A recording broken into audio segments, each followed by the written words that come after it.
Monday, right?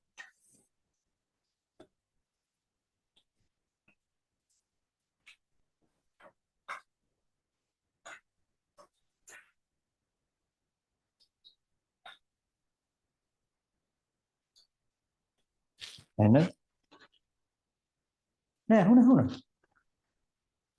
right. Noise එකක් තියෙනවා. හරි කමන්න.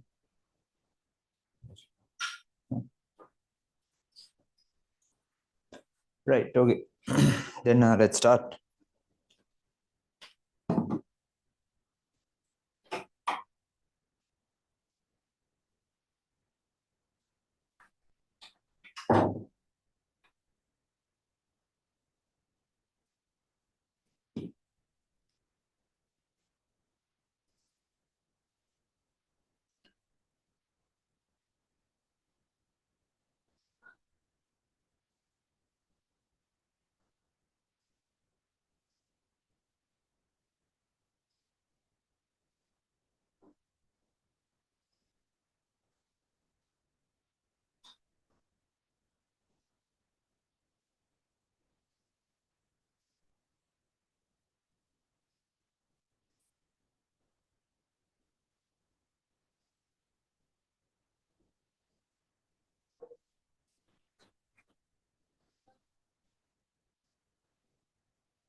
Good. Now let's start. Hurry.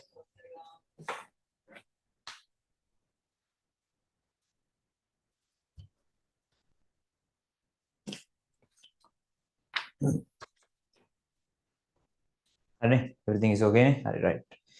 Then today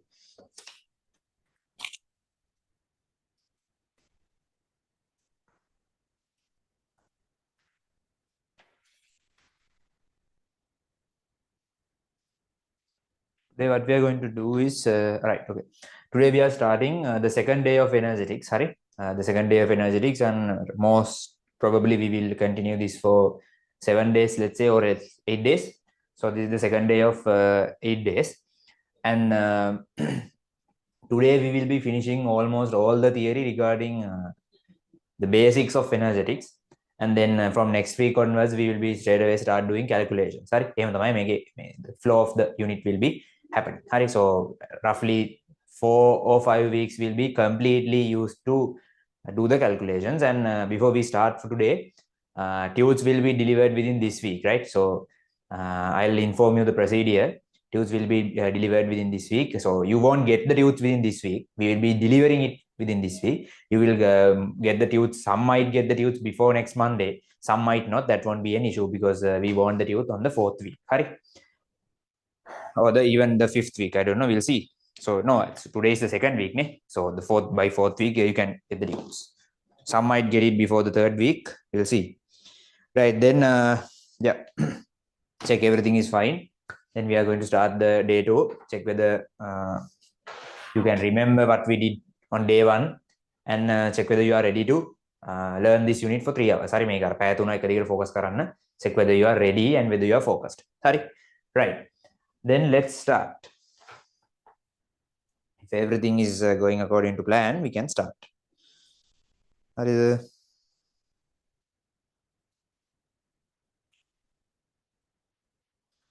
I'm just checking whether everything is fine. Before starting.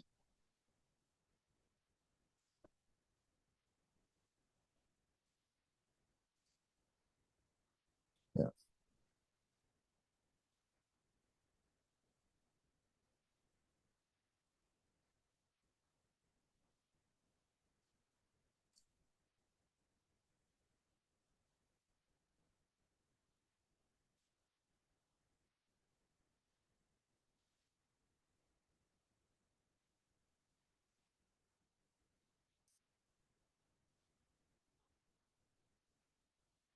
Shape. Looks like everything is okay. Okay. Then you know what we are doing today. Today, before we start today's proceedings, just go through what we have done. Now, can you remember what we did? Just think to yourself whether you honestly had the time to take 10 minutes and go through what we have done up to now. So what we did was first we understood what a system was, and then what a surrounding is, and then the boundary which separates the system from the entire universe. And then we discussed about few categorizations of systems, right? Categorizations of systems. Those were one type was isolated systems, open systems, and closed systems. Check whether you can remember what those were. And also we had homogeneous systems and heterogeneous systems. Sorry. Now I won't be doing this all weeks for all weeks, right? You want to be honest, and you should go through your note before each and every week. Take 10 minutes and go through your note. That's more than enough. Hari theory karana dawas walata. Now when we are doing theory, you have nothing to do regarding calculations, right? So you just need to make sure that you take 10 minutes and go through what we have done. That's it. Previous week එක බලුවා ඇති. When you are joining on the third week, take 10 minutes, go through both weeks. When you are doing the fourth week, go through first 3 weeks. When you are doing calculations, do the tute. Etc. If you can repeat the proceedings, that's procedure. That's it. Sorry. Then after learning types of systems, what did you learn? We learned about the types of systems. Then what did we learn? Can you remember? What did we have? Then we learned about the properties. Yes, the properties of chat open. Yeah. Then we learned about what? The properties, right? The properties of a system. Then we divided those two into macroscopic and microscopic. We learned the difference between macroscopic and microscopic. Then we wrote down few examples. And the most important part was that we divided macroscopic properties into two parts, right? The extensive properties and intensive properties. And then we understood the difference, and you should be able to divide any property and say that whether this is macroscope, so whether this is intensive or extensive. I gave you the logic. And finally, we understood pressure, whether pressure is extensive or intensive. The speciality of pressure was that it was a little bit difficult to think practically. Therefore, we had to use another separate theory. We had to understand how to convert extensive to intensive, and then accordingly we had to get whether it was a extensive or intensive property. දැන් එහෙම ගුවම තේරෙන්න ඕනේ, right? නිකන් out of nowhere වෙන්න බෑ. You need to understand what I am saying here. You need to know what pressure is. Now why is it extensive or intensive? What was the special method? What was the theory? ඔක්කොම කතන්දර ටික තේරෙන්න ඕනේ. These are MCQ points. හරිද? Right. So you have a basic idea on what this is about. Hari. Then if you have that idea, we can continue. Hari, we can continue. Did I give you a topic before finishing last week? Did I give you a topic? Moka topic ya dunnada? No. Right. Okay. Then write down the topic. State of a system. State of a system. Sorry, state of a system.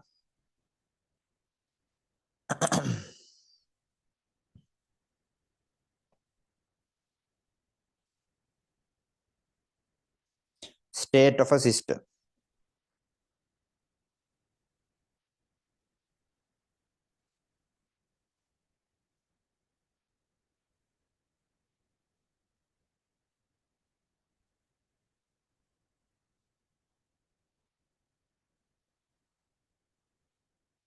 Does anyone know what is a state? It's like a stage. The same idea, like a stage. What do we know about a state or a stage? Any ideas? Now, if I ask you, what stage are you in your life now? How would you explain it? නිකන් කියන්න බලන්න. නිකන් just give me answer. Now I'm asking. ඔයා මේ ගත කරන්නේ මොන stage එකද? What stage are you passing now? But what sort of answers do you give me? Okay, you can say my age is this, so I am young. I consider me as an adolescent, or I am young. Then someone can say I am doing A levels. Someone can say I am doing a job. I am at university. මොන හරි කියන්න පුළුවන්නේ. So we used to describe the stage of our life using various parameters. Is it clear? අපිට පුළුවන් අපේ life එකේ තියෙන දේවල්, we can describe ourselves, what we are doing now, what's our current stage, using parameters in our life. We normally use that. Same here, the same thing is happening here. To define a stage of a system, now when it comes to a system, we call it a state, not stage, right? We normally call it a state. State is a combination of the properties of a system. right?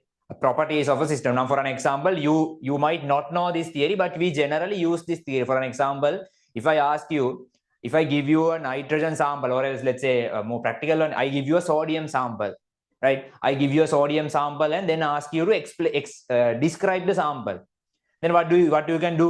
You can measure the temperature of that sodium sample. You can measure the mass. You can measure the volume. If you want, you can measure, let's say, the density, right? Also, you can measure, what else do we have? Anything. You can measure anything, right, of that sodium, and then you can give me a report saying, okay, these are the properties. Then I can say this sodium piece of sodium has this much of a mass, this much of a temperature, this much that you can say. Is it clear? By that, you can explain how the sodium system acts. What anything about the sodium system? That's what we are doing here. So if we, from the beginning, you from very smaller years, then small ages, when you started doing science, we always use this concept to explain various systems, but without knowing the theory. So the basic idea of a state is that a combination of macroscopic properties can be known as a state. Now, this is by definition. We normally don't use microscopic properties to define a system. When I give you a sodium piece, do you count the number of atoms inside? Is it practical? It's not practical, right? You don't count those. When I give you a balloon and ask to analyze the gases, can you easily analyze the speeds, the velocities? No, it's difficult. Therefore, normally, to define a state, we don't use microscopic properties by definition because it's difficult. Therefore, we only use the macroscopic properties. So the basic idea of a state is that the combination of macroscopic properties which gives an so basically that's it. Combination of macroscopic properties for a system is known as state of a system. Is that clear? That's the idea of a system. That's the idea of a state. So we just put a small star mark and write that down. These are just small definitions. Those won't be asked generally. These are not very strict definitions, very general definitions. Put a star mark and write combination of macroscopic properties of a system. Combination of macroscopic properties of a system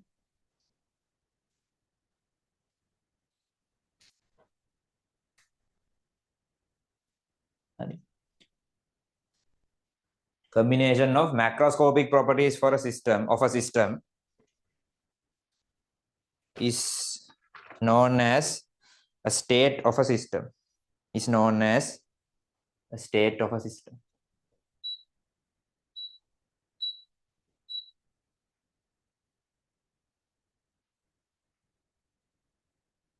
Right? Is known as state of a system. Is it clear? Right. Students, when you are joining, make sure that you are joining on time. Hurry. If you have a class, then fine. But if you don't have a class, always try to join on time. Sometimes I try to start the class at around 8:10 because I know some students are joining after a class. That's why I'm delaying the class by 10 minutes. But don't misuse it. Hurry. When you need to make sure that you join on time. Hurry, if possible. Hurry. Because if we waste 20 minutes every week, then that's 80 minutes per month. Then if I am forced to do an extra class, then that's unnecessary, right? Unnecessary from my side, waste of time. Same for your side. So don't make that happen. Anyway, so that's the state of a system. What's the state? A combination of macroscopic properties. Combination of macroscopic properties. So if you want, you can write an example. A piece of sodium with 20 grams at 100. We'll make it practical, 30 Celsius. So I have explained the system using whatever the macroscopic properties I know. A piece of sodium with a mass of 20 grams and at a temperature of 30 Celsius. Or else I can say a sample of nitrogen with a pressure of 10 kilopascals and with a temperature of 40 Kelvin or 140 Kelvin, something like that. Or let's make it more practical. 340 Kelvin. So you get the idea. Is it clear? So likewise, you can use whatever the macroscopic properties you know to explain a system. That's known as the state of that system. You get it. Then, but you need to make sure that this can't be Mister, we don't use all the properties, we only use the macroscopic properties. That's the important point which you need to keep highlighted. Hari, ඒක අමතක වෙන්න දෙන්න එපා.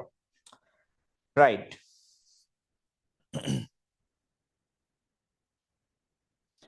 Then we have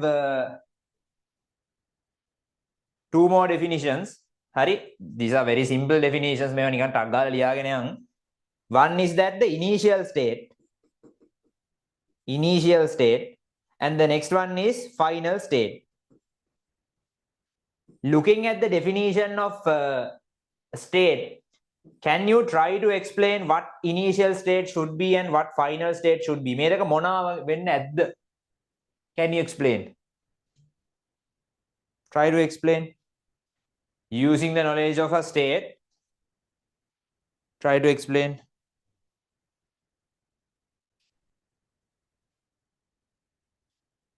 What should be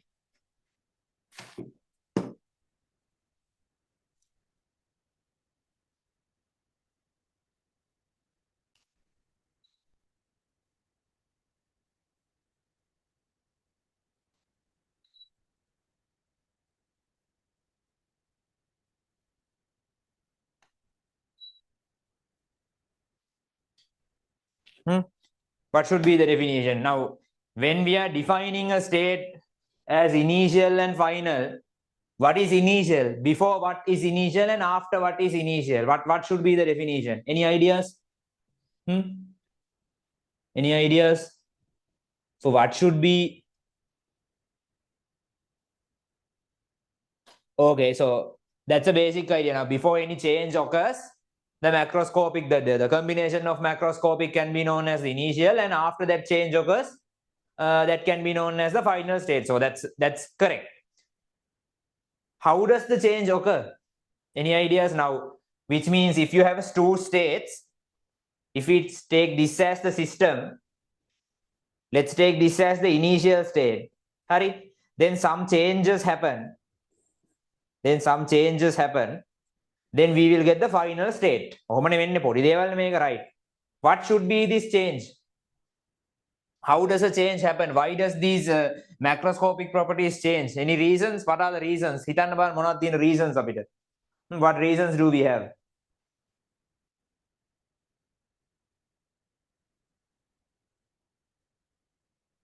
What reasons do we have?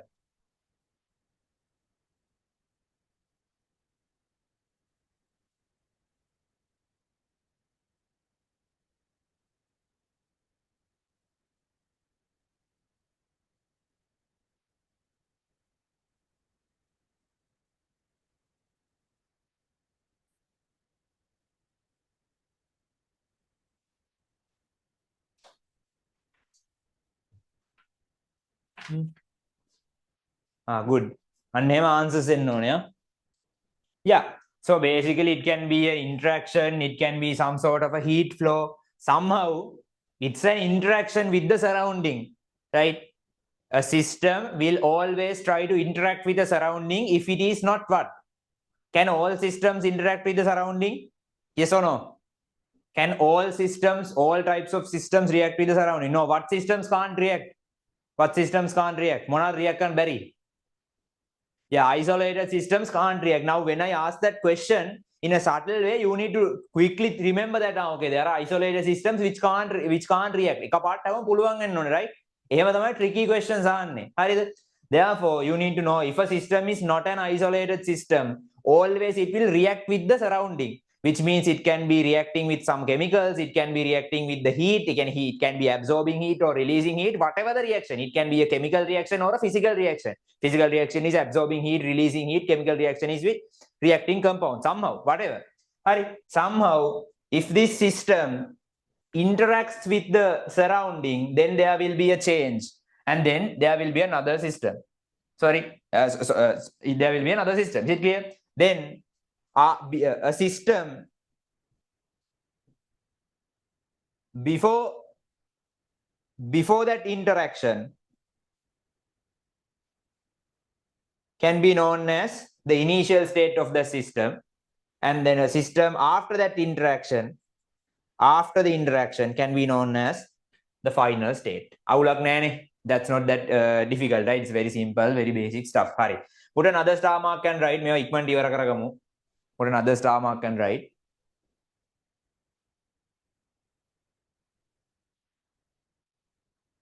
Put another star mark and write.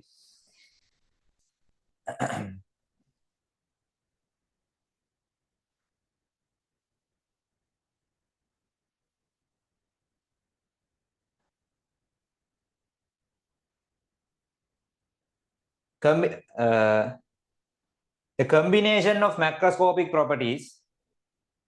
The combination of macroscopic properties. No need to write like that. Just no need. You can simply write a state now because we know what a state is, right? You can write a state of a system.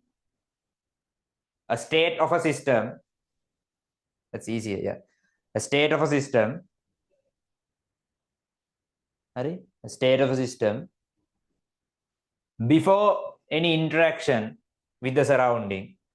A state of a system before any interaction with the surrounding is known as the initial state. That's one sentence.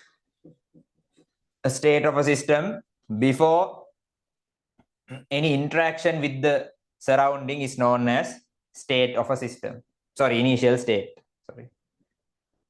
A state of a system before any interaction with the surrounding is known as initial state. So you can write for final state. What's final state? A state of a system after the interaction with the surrounding is known as final state.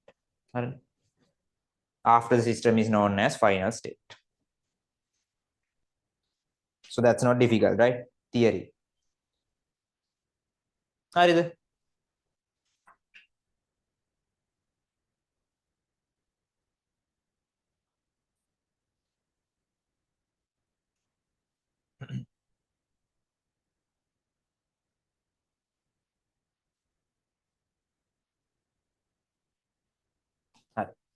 Then, is it clear? Is everything okay?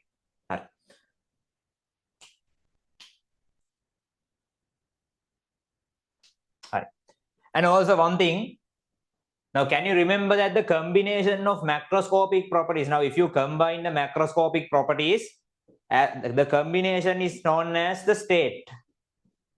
This is known as the state. The combination of these properties, let's take this as pressure, volume, mass, number of moles, whatever, the combination is known as the state. So you can understand when the values of these change, when the values of these will change, the state will change. This will change. The state will change.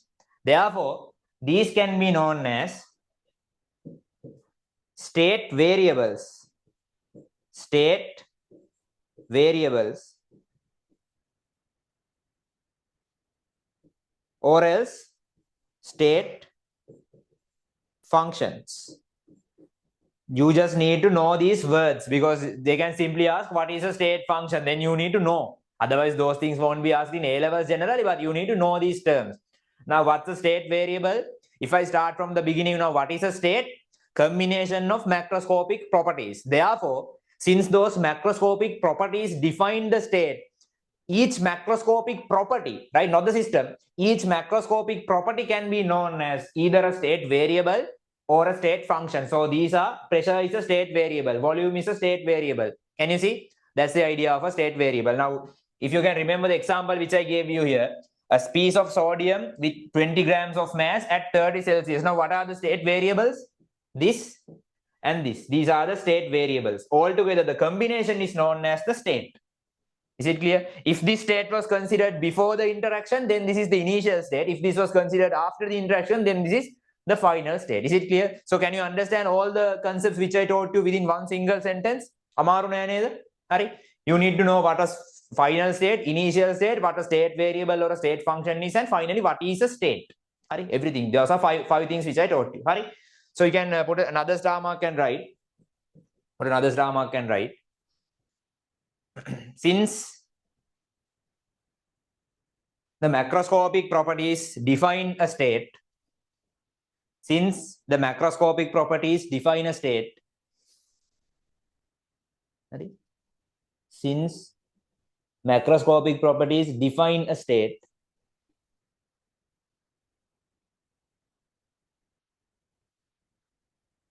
since the macroscopic properties define a state,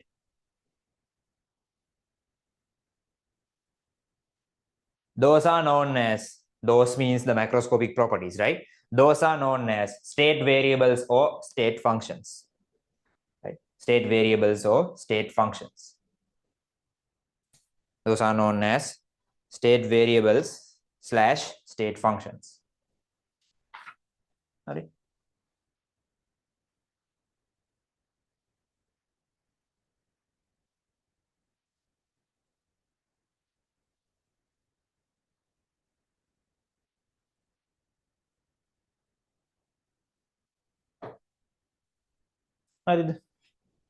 Okay.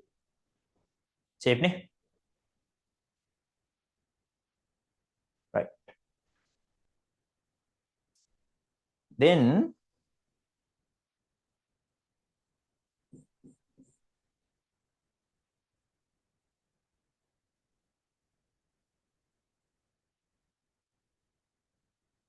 so we'll just, no need to write this, we'll just check whether everything is understood. Or shall we do it later? No, we'll just, within few minutes, we'll try to check whether everything is okay.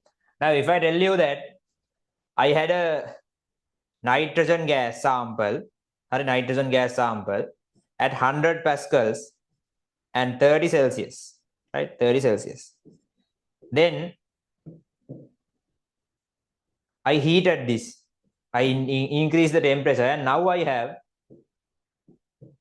have a sample of nitrogen with 150 pascals and 45 Celsius. Hari. Okay. Now check whether everything is okay. Now I won't ask questions. I'll just repeat what I have said using this example. If you want, you can write this, but not necessary. What is a state? State is the combination of macroscopic properties. Therefore, this state can be given as 100 Pascal, 30 Celsius nitrogen sample. This is 150 Pascal, 45 Celsius nitrogen sample. That's state. What is the interaction with the surrounding? Interacting thermally. They have absorbed heat. That's the interaction. The heated means they have absorbed. The system has absorbed heat. That's the interaction. So before the interaction, the initial state is this. What's the initial state? 100 Pascal, 30 Celsius. Harida? And what's the final state after the interaction? It's 150 Celsius, 150 Pascal, 45 Celsius. Harida? Is it clear? Right. Then tell me, what are the state functions? Quickly tell me, what are the state functions or state variables? What are the state functions? What are the state functions or state variables? Yeah, it's pressure and temperature. So is it difficult? Now these things aren't difficult, but what happens is since you just ignore or take these things lightly, when they ask it in the paper, you will forget this. You won't know this. Sorry, because generally these things won't be asked. These things will be very rarely asked. But if they ask these things, you need to know. Sorry. Then you can't think what is a state function, or I don't know because very simple stuff, not even half a page. That's it for this part. And finally, we have under this topic. What was the topic? State of a system. So the main topic was state of a system. And still we are doing. Wait. I didn't properly tell you the topics. Still we are doing a subtopic. So we put, if you can remember our numbering, always make sure that you are properly numbering the topics. The first main topic was definitions of a system or something like the main terms of a system or something like this. Like that, under that, the first term was defining a system, something like that. Roman number 2 was types of systems. Roman number 3 was properties of systems. That's it. So Roman number 4 should be that topic which I gave you today. Then Roman number 4 should be state of a system. Now we are continuing this. Always make sure that you properly name your topics, then it's easier to study, right? State of systems is Roman number 4. Hurry. Roman number 4 is state of system, state of a system or whatever. And then under that, we are writing few subtopics. This is state, initial state, final state, and then the state variables, whatever the points is here. Hurry. Check whether this is understood. Hurry. Right. Then the final one is to make things easy to understand and to make calculations easy, scientists have defined a system which is known as the standard state. It's not defined a state which is known as the standard state. When you are doing a calculation, all the values. So later we will be learning a term called enthalpy. This unit is about enthalpy. You will learn what enthalpy is. Hari? So there are 14 definitions for these enthalpies, and the values of these enthalpies will change according to the state of that function, or state of the system rather. Then therefore, to make things easier and make things, let's say, formal and uniform, what they have done is they have defined a state, and that state is known as the standard state. It's something like this. Can you remember I don't know what term you call it. Now, have you learned the activity series? For all of us, have you learned the activity series? Yes, you have learned, right? Okay. Under the activity series, have you learned the potentials of the elements? The potential of hydrogen is 0 and for zinc it is minus. Have you learned the numbers? You have learned the potentials? You haven't? Okay. Then how can I relate it? What else do we have?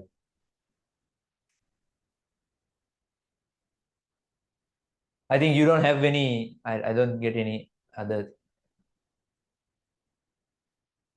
Yeah, anyway. So the idea of standardizing a system is that when they say, okay, this is a standard system, everyone knows the macroscopic properties of that system to make things easier. So generally, 90% of the questions will be given for a standard state. Then you need to know what the temperature is, what the pressure is, what the concentration is, all the physical properties, all the macroscopic properties have been defined for a standard state to make things easy. And all the enthalpy values have been fixed using the standard state. That might not be that understandable. You will understand it later. You need to know what a standard state is. Put a small subtopic here, right? Standard state. Standard state. Standard state.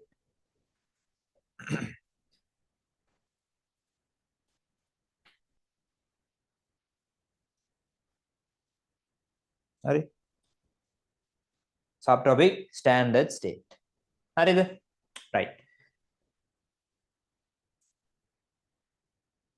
Under standard state, for our syllabus, you need to know only 3 macroscopic properties, which is concentration,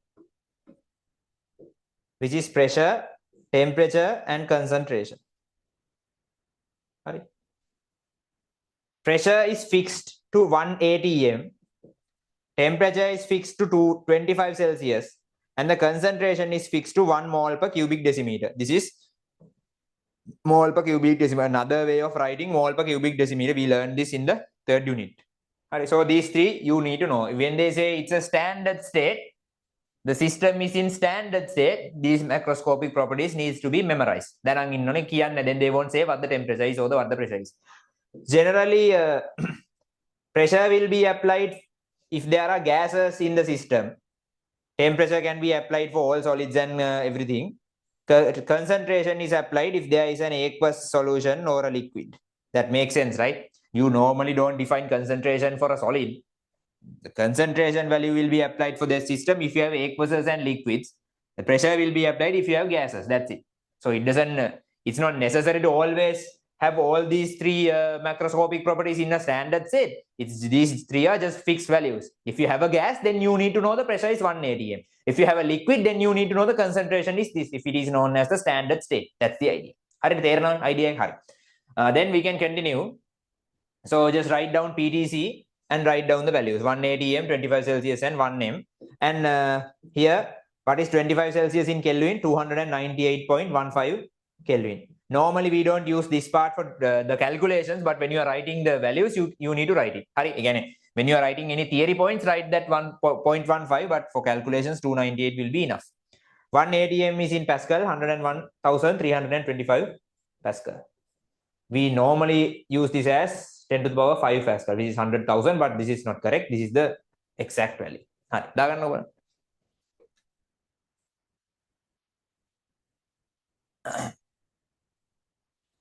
Under standard state, just write these 3 macroscopic properties. That's it.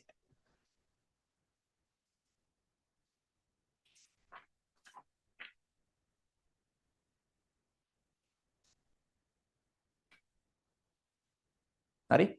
Right.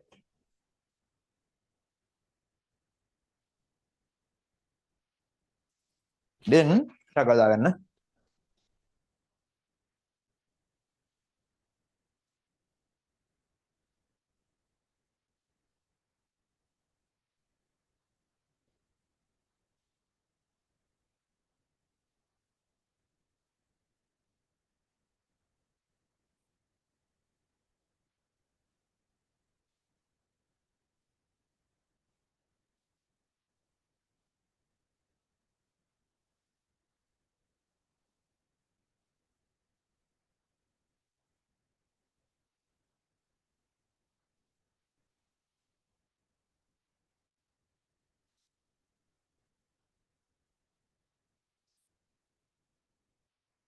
හරිද?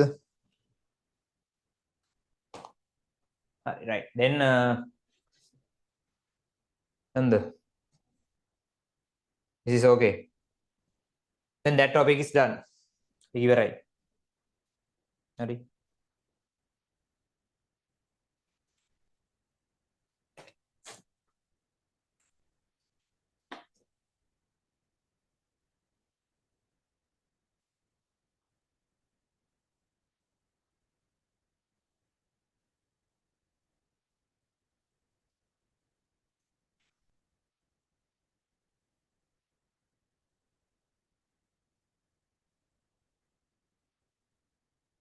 Hari.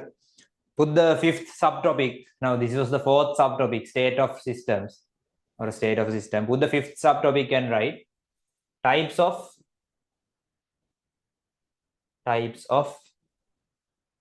processes. Types of processes. Hari.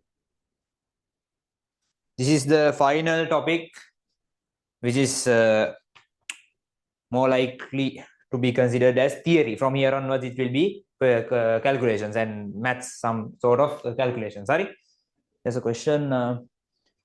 Was the pressure not changed to 1 bar by? Is it so? So, but for our syllabus, it's 1 ADM. Was it changed recently for 1 bar? I'm not aware of that. I'll just check. Thank you for. Sorry.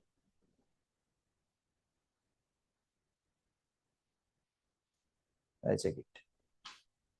Hi. Types of processes. So processes is nothing new for chemistry when it comes. Now, what's a process? Process is something that you convert an input to output. Now, if you have learned basic ICT, you know what a process is. You give the input, then some sort of a process happens, then the outcome comes. So the thing which is in between the input and so whatever the mechanism which converts an input to an output is known as the process. For almost everything in this world, we have a process. When it comes to chemistry, the process is reactions. We are talking about reactions. Then what is the input? Input is known as the reactant. The reaction is the process. And then we have the output, which is known as the product. Now, if you have this reaction, A plus B goes to C plus D, A and B are the reactants. The mixing part or the reaction is known as the process. A and B are the inputs. These are the inputs, which are reactants, which are known as reactants. Then the bonds will form, bonds will dissociate, whatever things will happen, and here also bonds will form. That entire thing is known as the reaction or else the process. Reaction or else the process. And then finally you will get the output, which is known as what? The products. So no need to write this. This is just basic understanding. This is not on the resource book. This is just a basic idea. So what I wanted to say is that even though the term might be new, for chemistry, you know the term. The processes which we talk in chemistry is known as reactions. So basically, we are talking about types of reactions. Sorry, types of reactions. Is it clear? Sorry. Under types of reactions, we are talking two main concepts. Hari. The first one will be spontaneous reactions and non-spontaneous reactions. Any idea on what spontaneous and non-spontaneous is? Spontaneous and non-spontaneous reactions. Ideas? What is a non? If you don't know reactions, just tell me day-to-day scenarios which are spontaneous and non-spontaneous. Any ideas? What is spontaneity? Any ideas? Anything you know which is regarding, which is around this topic? Always try to interact with me. Doesn't matter. Honestly, it's really boring with no replies. Try to interact. So what is spontaneous reactions? What is non-spontaneous? What is spontaneity? Do you know any example? Doesn't need to be related to chemistry. Any day-to-day life scenario, whether this is spontaneous, this doesn't happen automatically, therefore this is non-spontaneous, whatever. You know the definition. Spontaneous reactions which happens continuously. Okay. Which happens without any stimulation, sudden or unplanned. Okay, you get that idea when it's spontaneous, ne? Okay. So in chemistry, that's not spontaneous. Spontaneous is not sudden. You normal English, spontaneous is like sudden or unplanned. Ne? Here it's little bit different from that. Any other ideas? Yeah. So some have the idea spontaneous is that it's automated, sort of automatic. It will happen without any, let's say, interference. It won't happen without any. Have they defined it properly? Not really.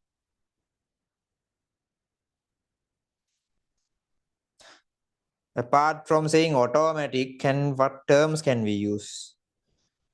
There shouldn't be any. Yeah. So whether if it is automatic, the idea of being spontaneous is that happens automatically. And if a reaction is non-spontaneous, then that won't happen automatically. You will have to put some force. You will have to interfere the system in order to, you will have to change some physical properties to make that happen. So basically, if you take an example, any examples? Now you have given the definitions, most of those are correct. Any examples? What examples can you give me for spontaneous reactions? Not reactions, spontaneous processes or දැකලා තියෙන spontaneous ඒවා non-spontaneous ඒවා කියන්න බලන්න. What do you know?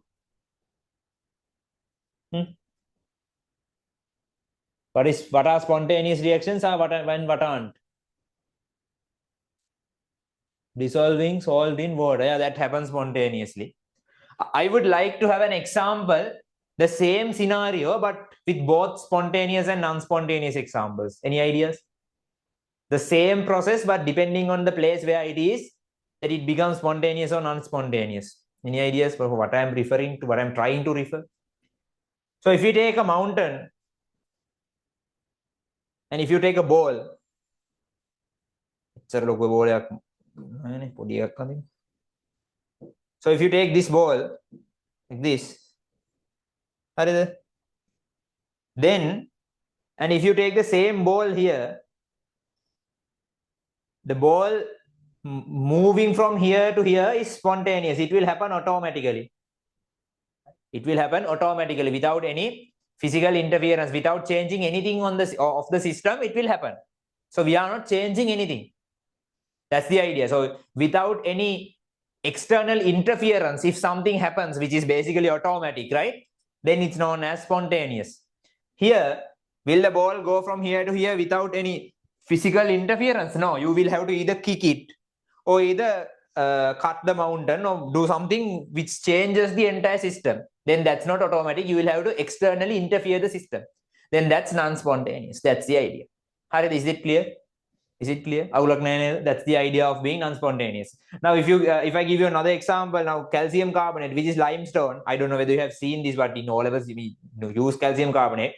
If you heat calcium carbonate, then you will get calcium oxide and carbon dioxide. Hurry. But if you take calcium carbonate and carbon dioxide and put it in a container, will it give calcium carbonate again? No, it won't happen. So this is known as decomposing. Now, just be familiar with these terms. I think all of us are thinking. Decomposing is just giving heat and preparing two totally different chemical compounds. Now, when you heat this, it will give two different chemical compounds. But if you keep these together, if you try to mix these together, will this happen? No. Will this occur? No, that won't happen. Therefore, the reaction this side is spontaneous. Reaction this side is spontaneous. This side is non-spontaneous. That's the basic idea. Right? That's the basic idea. Is it clear? Right. When you know what non-spontaneous and spontaneous is, we'll just put a small star mark and write. Put a star mark and write. A process which happens without any a process which happens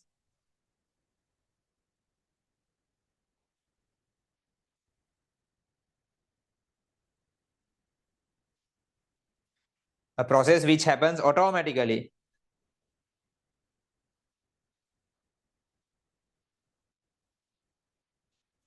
right? A process which happens automatically is known as a spontaneous process.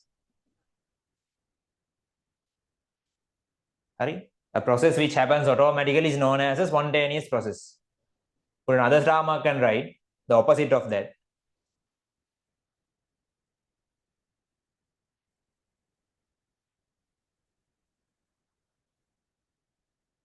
A process which doesn't happen automatically is known as an unspontaneous process. In brackets, you can write, to make an unspontaneous process happen, the system should be physically interfered, something like this. So we have to change the entire system. If you want, you can write it. Not necessary. So for spontaneous, it's just a process which happens automatically. If a process doesn't happen automatically, then that's non-spontaneous. If you want to make it happen, in brackets, you can write, you will have to change the entire system. You will have to interfere the system, right? Something like that.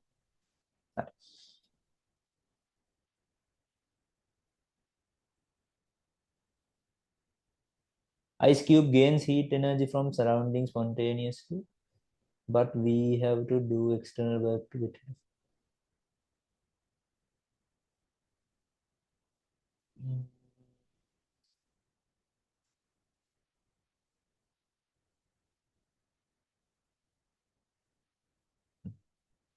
Good question. I don't know whether it's a question, but I'll give you a good reply to that. Right? Is the definition clear? Is the definition okay? Now, now I'll ask a question to check whether you have understood this properly. So if you want to make an unspontaneous process happen, then you will have to change the physical state. So you will have to change the state of the system by interfering it. Is it clear? If it is automatic, then that's spontaneous. If it is not automatic, then it's non-spontaneous. If you want to make it happen, then you will have to change the state of the system by interfering it. You can write it in brackets. If you want to make it happen, a non-spontaneous one, you will have to change the state of the system by interfering the system. Right. If that's clear, tell me this.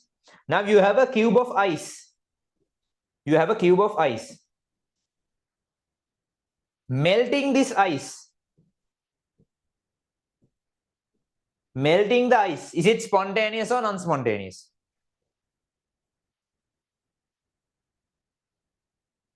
Now there is a question or a statement. I just want to make it clarified. Is it spontaneous or non-spontaneous? Now I want your explanations as well. You have a cube of ice. You have a cube of ice. And that's melting. Oh, it might not. We don't know. Somehow I'm asking, melting an ice cube, is that process spontaneous or non-spontaneous?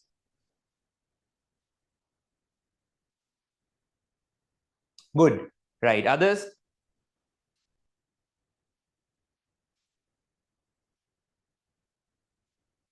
Good. If you have understood the question, try an answer then. You can say whatever the answer you want to the chat. I would barely read your name. I just read the answer.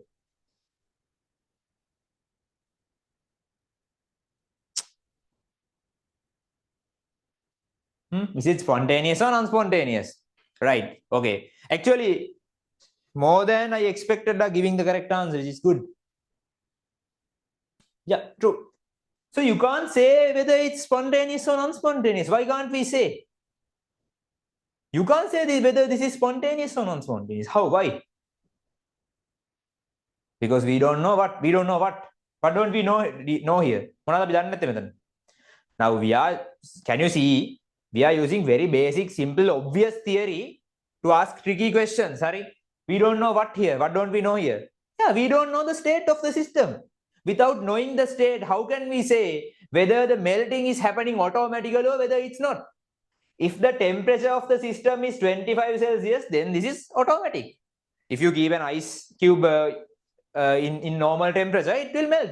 Do you need to do anything? Do you need to make any physical interference? Do you need to change anything? No, it will automatically melt. Then that's spontaneous.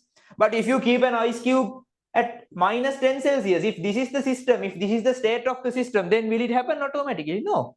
Then it's non-spontaneous. So do you get the idea? Entirely a process or a reaction, the spontaneity of a process or a reaction depends on the state of the system.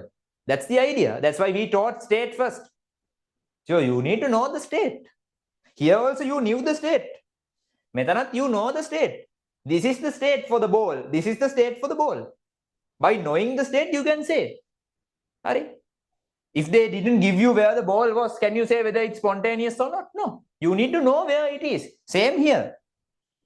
Same here. Speaking in a more theoretical example, you need to know the temperature. That's it.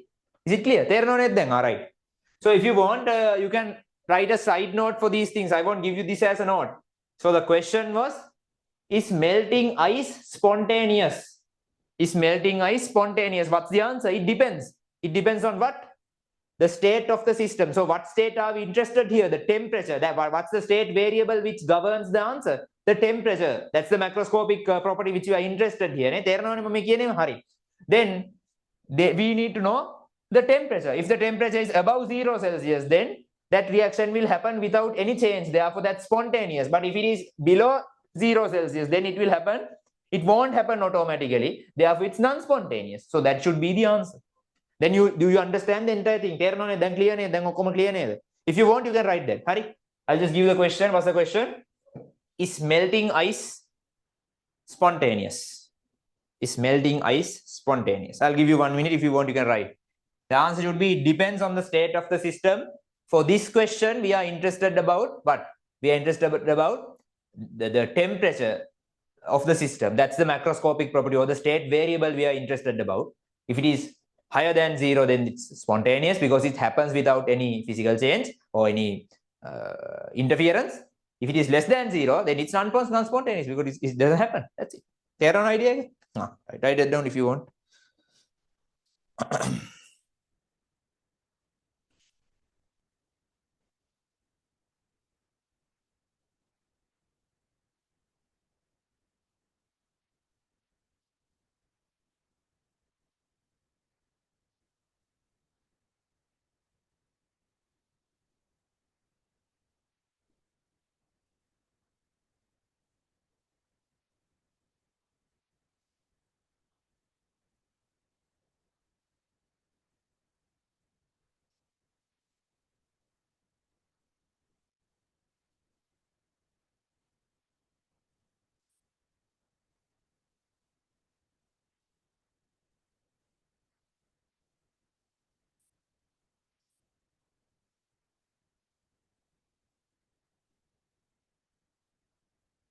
Hari, if you want me to repeat, let me know. If not, continue.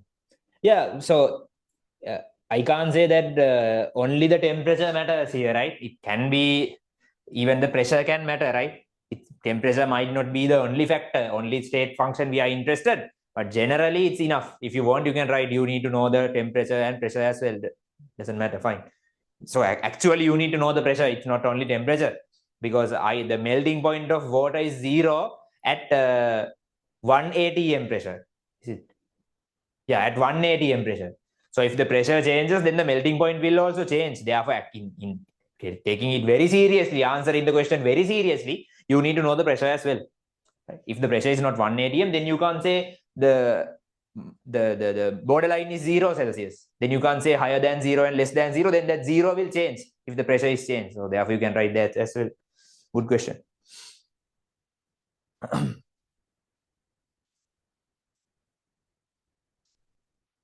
Hari?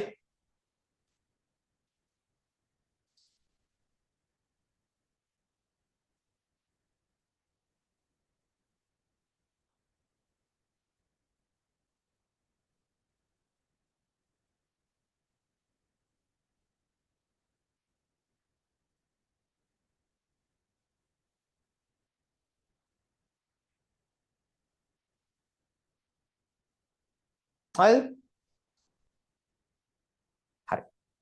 What's the time? we'll have a small interval at around, let's say, 9:50 okay? Then the next topic, what are we doing? Still these are subtopics. Subtopics inside a subtopic. What's the main subtopic? Types of processes. Under that, the first one was spontaneous and non-spontaneous reactions. And then the next one is reversible and irreversible reactions. Reversible and irreversible reactions. Reversible and irreversible reactions.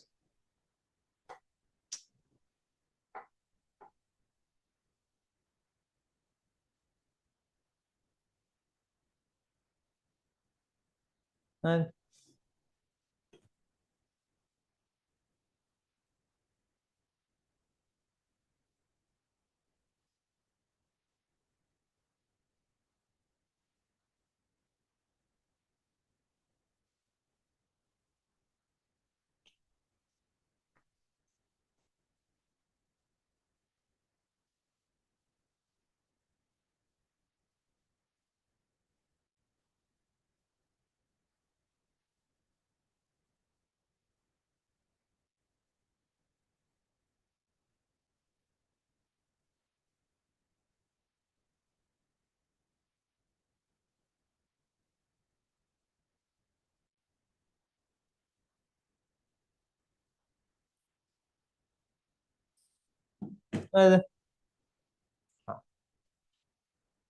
have you learned these reversible and irreversible reactions? Do you know what these are? Do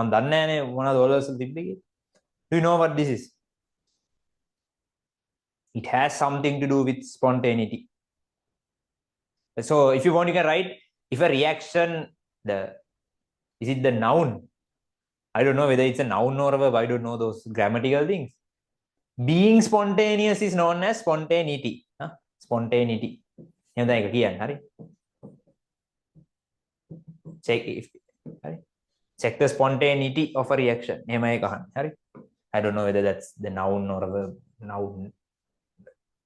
Anyway, what's reversible and irreversible? Don't know. Any ideas? Reversible, irreversible.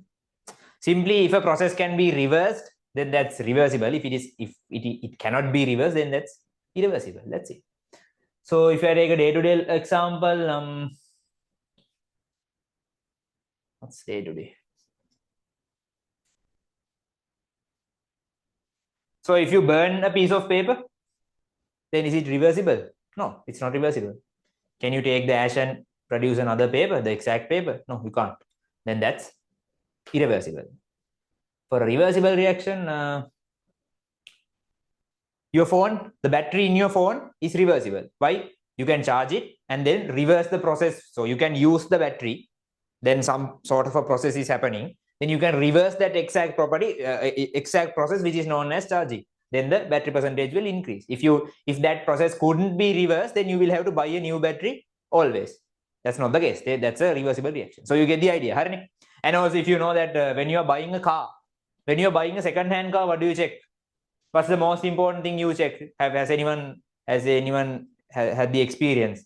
Parents second-hand car. What happens? What do you want to check? Yeah, the mileage. You need to check the mileage. Why? How do you check the mileage? Do you just go and check the meter and this is the mileage? No. You need to check it with the company. Why? Why do we check the mileage with the company? Then otherwise what happens? Otherwise what happens? Day-to-day life. Yeah. How do you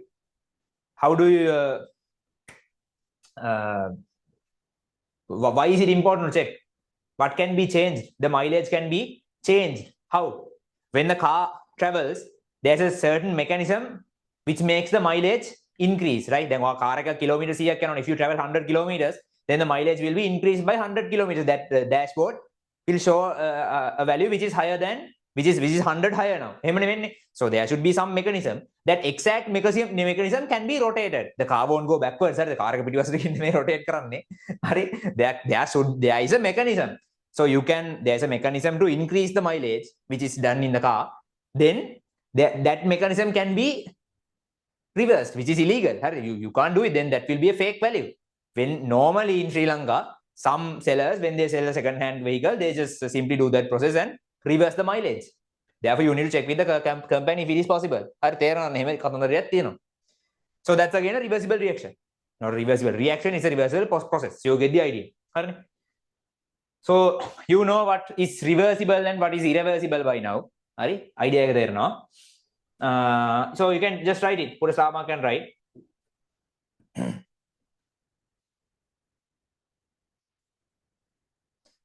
We'll write for reactions, not for all the processes. If a reaction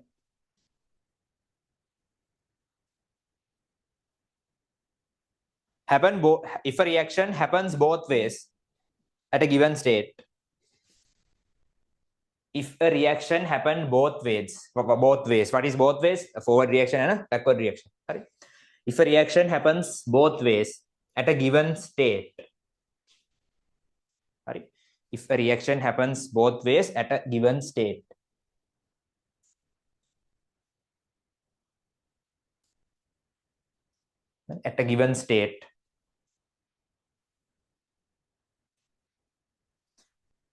that reaction is known as a reversible reaction.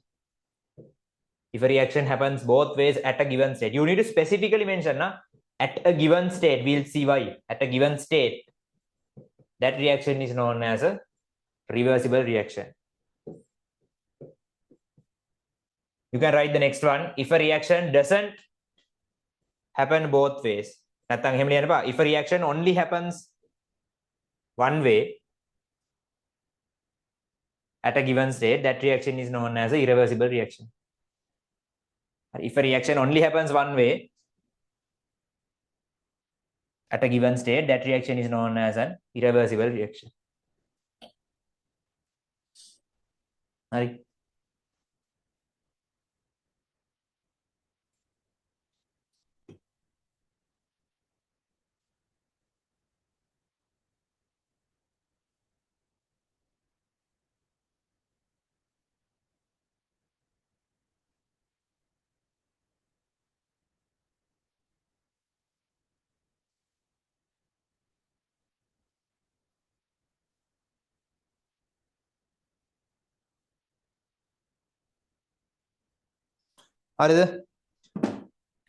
Shape ne?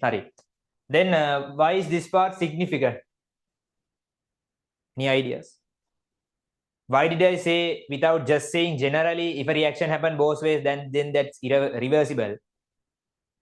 Without saying so, why did I say at a given state? Why is it significant? Any answers?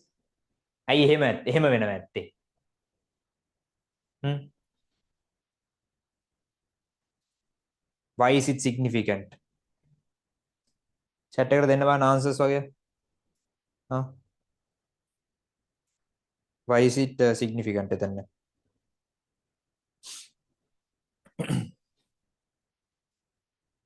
Yeah, exactly. So a reaction can be reversible at one state and it might not be at another state. It depends. If you take a chemical reaction now, let's say this one. Can you remember that I said that when you decompose calcium carbonate to calcium oxide and carbon dioxide, this is irreversible. Why? Because only a forward reaction exists. When you heat this and when you form these two, that's the forward reaction. But I told you that this reaction cannot be happening the other way, which means it's non-spontaneous the other way. If it is happening this way, it's spontaneous. If it is not happening to this side, then that's non-spontaneous, right? I told you. But that's not exactly true. That's the general case. Generally, it won't happen. But there can be a specific state. At that state, even that this is possible. Even this is possible. This can be possible. Actually, this is possible. But not always. This is not possible always. Even this is not possible always. You need to heat it up to a specific temperature. Otherwise, this won't even happen. But this makes sense. This might not make sense, but this can be done. So that's the idea.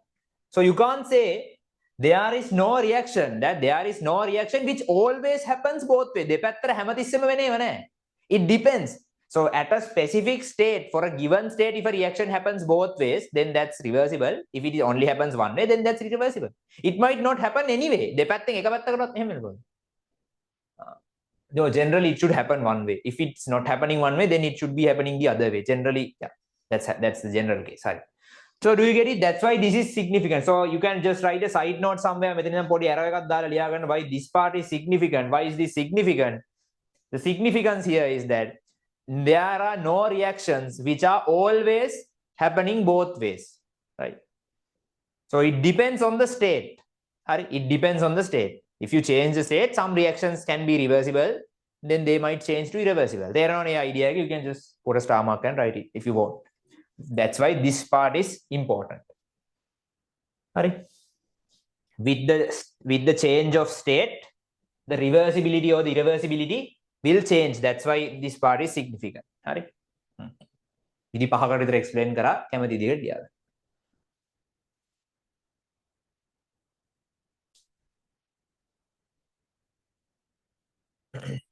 Shape නේද? If you want me to explain it again or if you want anything to be clarified, you can ask. හරි නැත්නම් side note එක දාගන්න.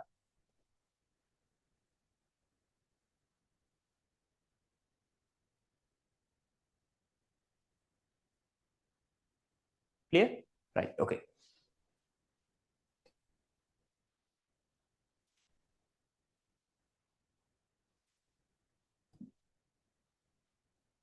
Can you explain it again? Yeah, sure. So what I said was that this part is significant simply because there are no reactions which are always reversible or always irreversible. That's why. If you change the state, the reversibility of a reaction can change. That's why this part is significant, right? There are no reactions which are always reversible or always irreversible. Therefore, with the state that changes, that's why this part is significant. Shape? Is it clear? Is it clear? Yes or no?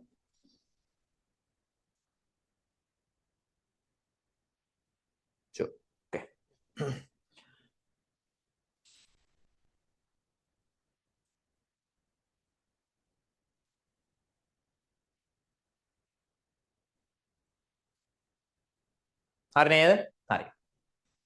Then we have actually finished theory. We can start the core of this unit. Now the basic theory is done. We have finished basic theory.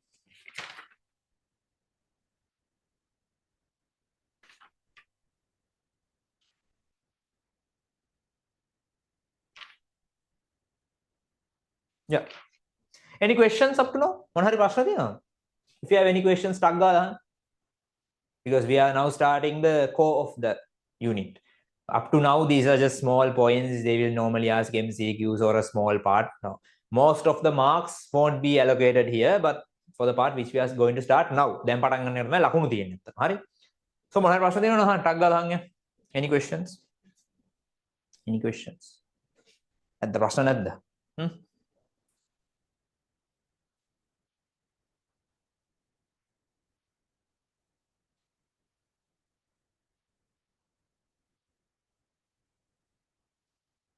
Okay, Adin Prashna Dine.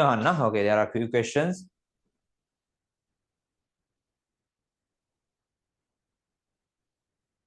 Is calcium carbonate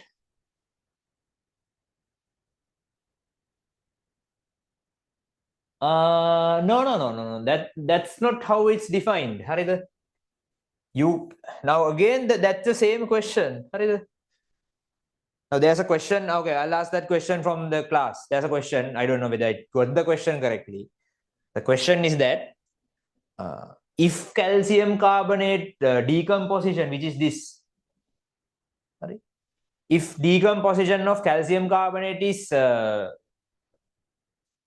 spontaneous, why do we heat it? Any answers? If decomposition of calcium carbonate is spontaneous, why do we heat it? You know the answer actually. The same answer for which we wrote for is melting ice spontaneous. Now try to figure out the answer. I'll ask again. If decomposition of calcium carbonate is spontaneous, why do we heat it? No, so that makes sense, eh? So if it is spontaneous, then you need not to heat it. Eh? Why do we heat it? Yeah, exactly. You can't say calcium carbonate thermal decomposition is spontaneous. How can we say so?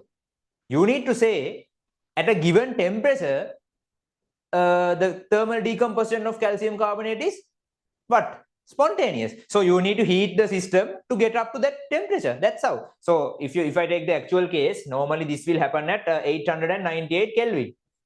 So you can't say that thermal decomposition of calcium carbonate is spontaneous.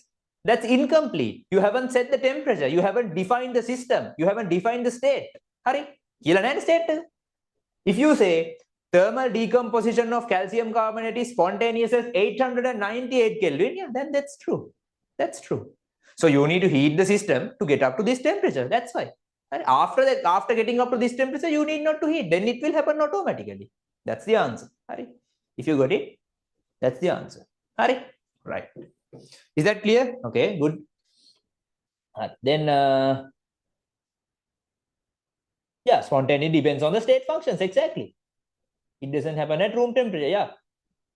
So most of us have understood it. Hari. Then there are another few more questions. Can you explain one example for the reason for given state part? Okay. Not particularly important, but why are most spontaneous processes also irreversible?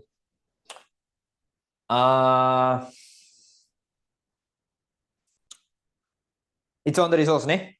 I didn't go into detail because that will be taught under equilibrium. So normally it's like this. Normally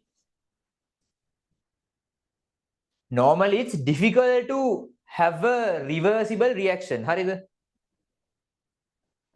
It's little bit difficult to explain it physically using physical chemistry without knowing the concept of equilibrium. So for the moment, I'll just use a very common or a very primitive example, starter example. So if you take this example, this is not 100%, this is like 20% correct because you don't know the concept of equilibrium. Not the equilibrium which you learn for physics. We are learning another equilibrium, which is the dynamic equilibrium. What you learn in physics is the static equilibrium. Now, can you see for a normal system, if one process can be happen easily or automatically, then looking at the system, isn't it difficult to have another process to become automatic? If one process is easily done, then always the other process should be difficult or it should be not automatic, something like that. So generally considering all the examples which are in the universe, normally if one reaction is spontaneous, then the reaction won't happen the other way. If A goes to B easily, spontaneously, then this won't happen. There are a few cases which this happens, right? Where this happens, but generally this won't happen. Therefore, it will always be irreversible. If it only happens one way, then that's irreversible. If students who did not get the answer, it doesn't matter, right? This is a complicated explanation. There was a question asked. That's why I tried to answer it. This is an incomplete answer. You need to learn about equilibrium to get the answer. Right? There's a theory called that most of the spontaneous reactions are irreversible.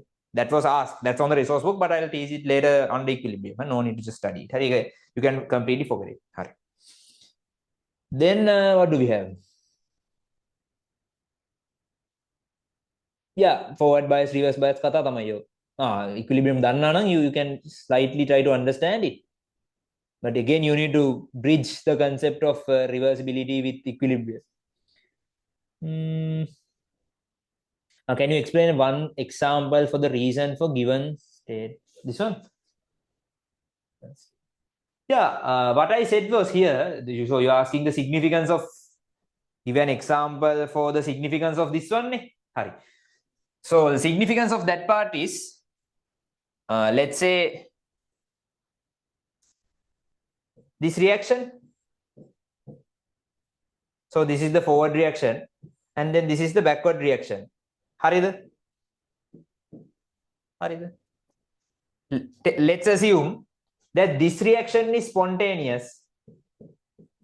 No need to think of these things very in a very serious way. Very simple stuff, but we are just self-complicating it. But doesn't matter if you. So what I want to say is that if these things are getting complicated, just forget this. What I have given on the note is more than enough. Those are just basic ideas. But since you're asking important questions, I'm trying to give an answer which might be complicated.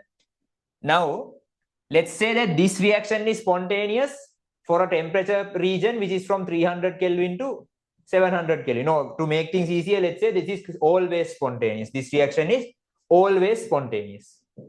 Whatever the temperature given, it is spontaneous. But this reaction is only spontaneous. Only spontaneous for a temperature region from 200 Kelvin to, let's say, 300 Kelvin. That this is not practically possible, but I'll just give so. Do you get the idea? Now, what I'm saying is that now there was a question asking to explain this part, the significance of at a given state, which you wrote the idea using an example. So I'm going to explain it. Right? Now, what I'm saying here is that if we consider this reaction, this is the forward reaction and this is the backward reaction. This reaction is always spontaneous and this is only spontaneous at this period. Then, or else shall I just take one temperature? This is only spontaneous at 200 Kelvin. Right. Then tell me, at 100 Kelvin, is this reaction reversible or irreversible? Is this reaction reversible or irreversible? Quickly tell me. This is spontaneous always. This is spontaneous, which means this automatically happens at only 200 Kelvin. Right. Now tell me, at 100 Kelvin, whether this is reversible or irreversible. It's irreversible. Why? Because at 100 Kelvin, only this can happen. This can't happen. Then it's irreversible.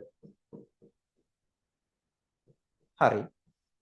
At 300 Kelvin, again, it's irreversible. Why? Only this will happen. This won't happen. The process cannot be reversed. Harida? At 200 Kelvin, yeah, it's reversible.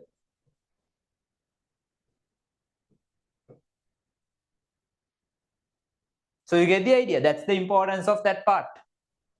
So the reversibility of a reaction depends on the state. Depends on the temperature here. It might be the pressure. That's why I told you the reactions should be spontaneous at a given state. So for this one, the given state is this one. Then at this state, it's reversible, but at the other states, it's irreversible. That's the significance. Is it understood? And also, if you can amend the definitions for reversible and irreversible, for reversible, right, both reactions should be spontaneous at a given state. Then that's much more clear, right? Both reactions should be spontaneous at a given state. For irreversible, right, both only one reaction is spontaneous at a given state. You can change it. Right. I hope that's very clear now.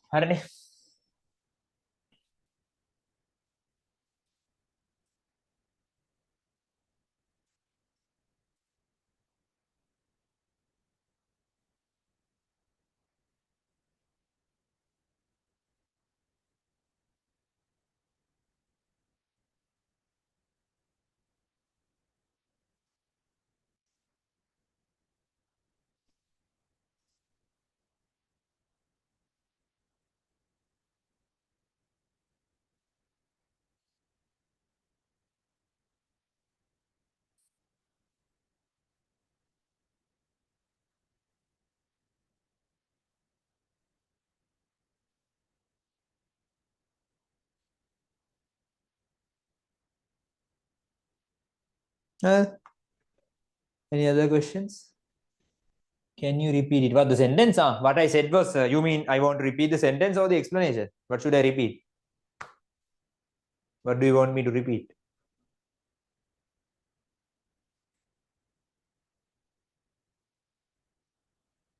The sentence, what I said was, for the definition of reversible reaction, you can write, you can amend it and write if both, I can't remember what I said. If both reactions happen spontaneously at a given state, somehow include the word spontaneous, that's it. If both reactions happen spontaneously at a given state, then that is reversible. If it doesn't, if only one reaction is spontaneous at a given state, then that is irreversible. Huh? Somehow include the word, that's what I want.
Done.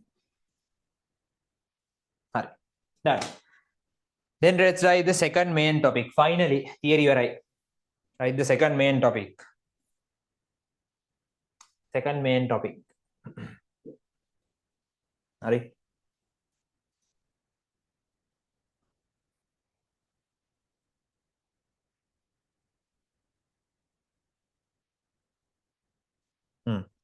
Heat.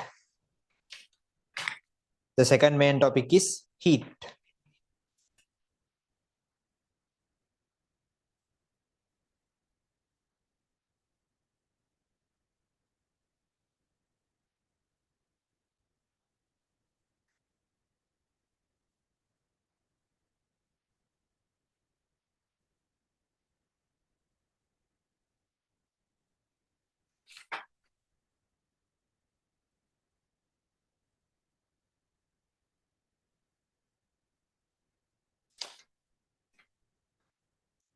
Yeah, heat.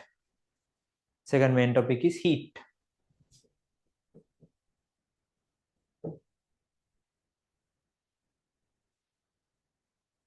Hari. Hari. Heat.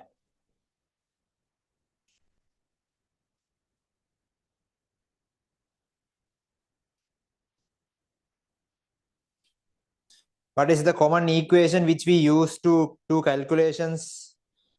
Heat calculations. Do you know the equation? What is the equation? Put chat the equation.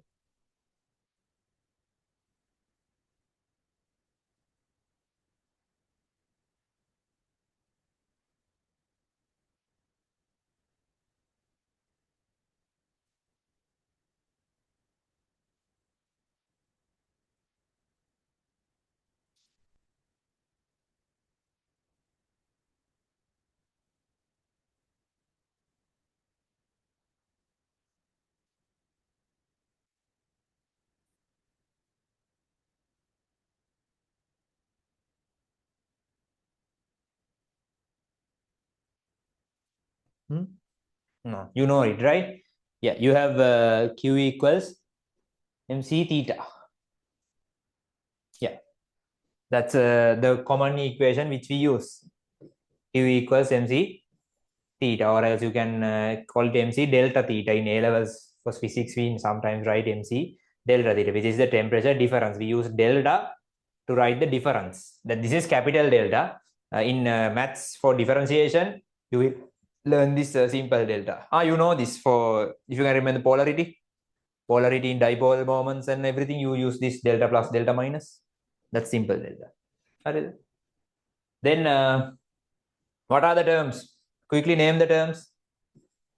Under this main topic is very small. You have to just understand this equation and how to use it. That's it. Quickly tell me what are these parameters? What is Q? Q. What is Q? Tagal, have answers then about what is Q? Yeah, the exchanged heat. Exchanged heat. So it can be temperature absorption or temperature releasing. Exchanged amount of heat or heat energy or thermal energy. All are the same. Hurry. Then what is M? Yeah, M is mass of the whatever the thing, mass of the system. Let's say mass of the system.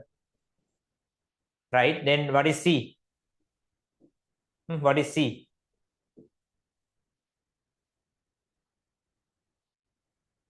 What is C?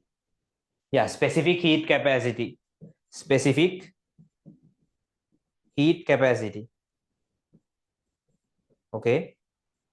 What is T? Delta. Normally we use T, not just temperature, the temperature difference. We use the temperature difference. That's why we put a delta if you want to write it. Temperature difference. Okay, so this is common. This is very common, general. This is also general. What is this? What is specific heat capacity? Any ideas of specific heat capacity? What specific heat capacity again?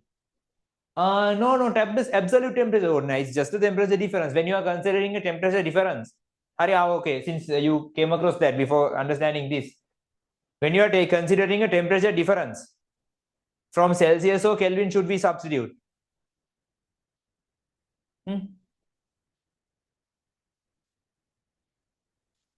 When they ask for a temperature difference, from Celsius or Kelvin should we substitute? Yeah, both gives the same answer. Doesn't matter. Why? Because if you take, let's say 200 Celsius change to 250 Celsius, then the difference is 50. So 200 Celsius is 473 in Kelvin. This is 523 in Kelvin by adding 273. Then again the difference here is 50. So when considering a difference, it doesn't matter whether you substitute using Celsius or Kelvin. Right? Always the difference is same. Right. So it doesn't matter, you can substitute in Kelvin or temperature, Kelvin or Celsius. Then what's specific heat capacity? What is this? What's the meaning of this? What's specific heat capacity?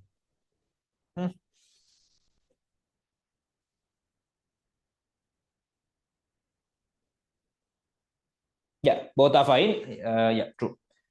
What is specific heat capacity? Try to give me an answer.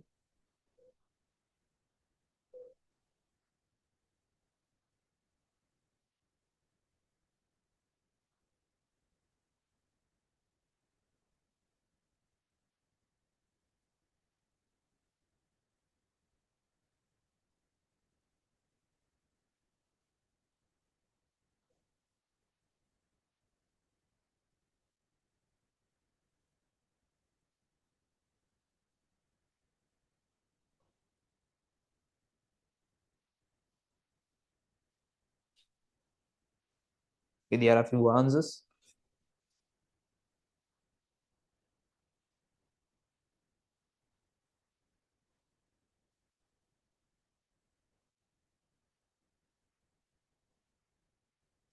Amount of heat energy to raise the temperature of a unit mass by 1 degree. Okay, fair enough. Yeah, that's not specific object or a specific volume. It's a unit volume and a unit temperature. So you can simply derive now when they ask to define some unit or some parameter. If you know the equation, you can simply subject whatever the parameter they are asking, and then accordingly you can provide the answer. No need to study. Now, if you take this equation, Q equals mc theta. If they are asking the definition of C, then you can subject C. M theta. And if you put 1 here and if you put 1 here, then C is simply equal to Q. If this is 1 and if this is 1, this is how you should think. If this is 1 and this is 1, then C is directly equal to Q. Then how you can define is, you can simply define specific heat capacity is the amount of heat or the amount of energy which is required to change the temperature by 1 unit or 1 Celsius or 1 Kelvin. C is the energy or the thermal energy which is required to change the Celsius by 1 unit for a unit mass. Normally it's 1 gram. Normally it's been defined for 1 gram, but there are a few instances where they define it for per kilogram. Doesn't matter, but for a unit mass somehow. Do you get it? The amount of energy which is required to change the temperature by 1 Celsius or 1 unit for a unit mass. It's normally 1 gram. Normally this unit temperature is either 1 Celsius or 1 Kelvin. Normally these two will be used. Right? But you can't write, normally even in some answers I saw, they have said the amount of energy which is used to increase. No, you can't say. It can be decreasing. You can't say. Right. The exchange amount of energy කිව්වත් කමක් නැහැ ඉතින්. හරි, anyway. So that's the idea of C. And also I think you know this. You can use capital C. You can use capital C as the product of these two. Instead of writing both of these, you can write a capital C.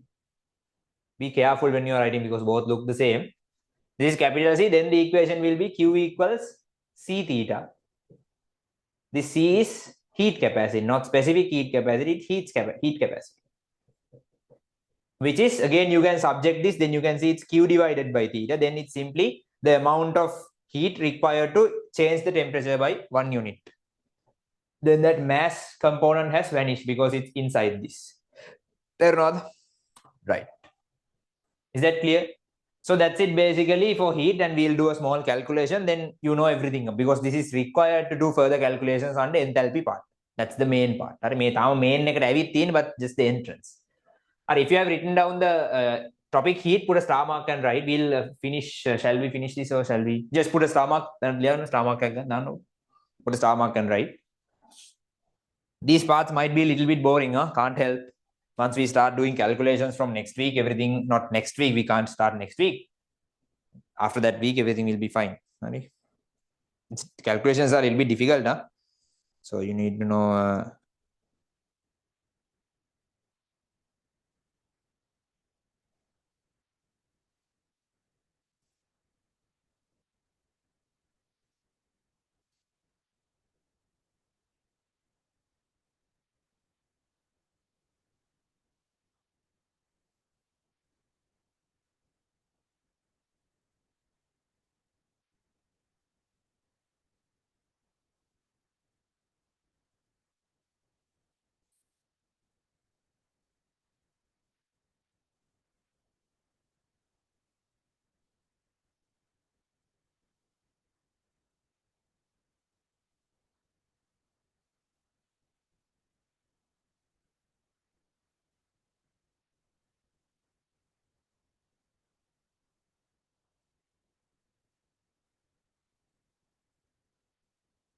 Okay.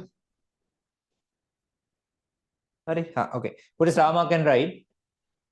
And the second main topic, heat, put a star mark and write.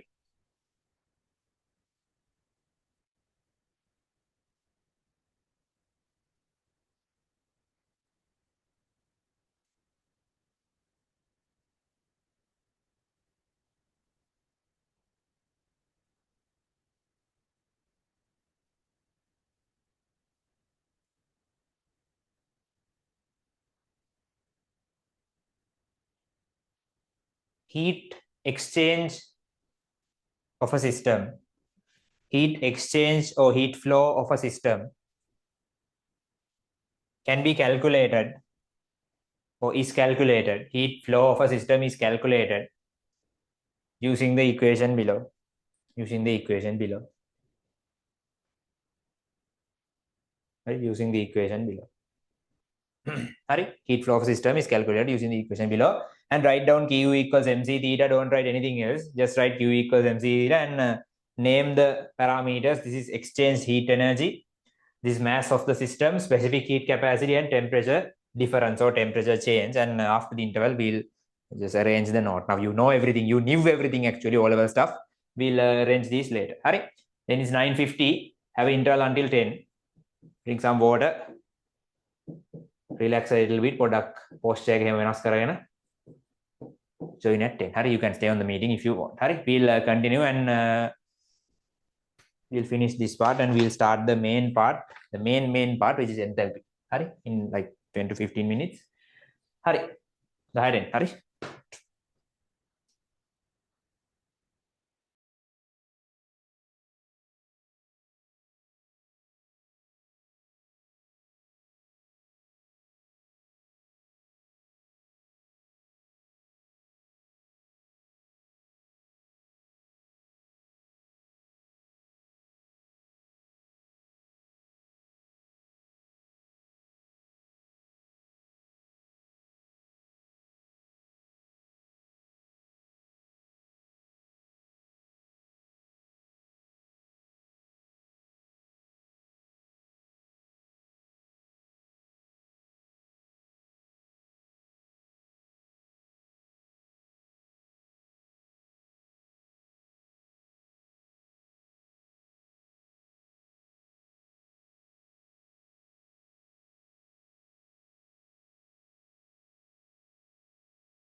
Shall we start? Right.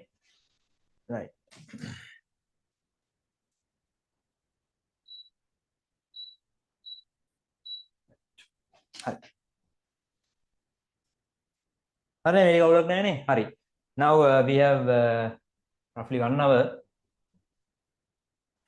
I think sometimes I might be able to finish it even earlier. But anyway. And then did you name these components? And then for specific heat capacity, you can write the definition for specific heat capacity, which is here. So what you need to do is to define specific heat capacity, subject it, and then you can write the required amount of, or exchange, the better word is exchange, not required. Required is like you need to absorb it, can be released as well. Therefore, the exchanged amount of heat for a unit temperature difference with a unit mass, right? Exchange amount of heat for a unit temperature difference of a system with a unit mass, something like this. And in brackets, unit mass, you can write generally it's 1 gram. For unit temperature difference, you can write generally it's 1 Celsius or 1 Kelvin. We normally use this term. Sorry, can you write it on your own? Is it okay? So after writing the terms, after writing these, put a small subtopic. This is specific heat capacity. If we are going to write the definition, so simply you can subject this and you can write your own definition. The exchanged amount of heat for a unit temperature difference of a system with a unit mass, and you can write these two as examples. Sorry.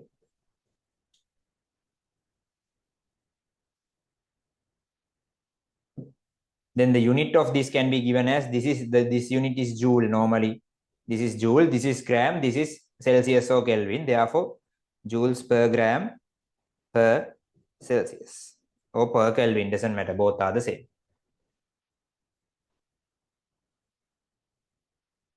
Or else you can use kilojoules per kilogram, same, but normally we use this. Can you write it?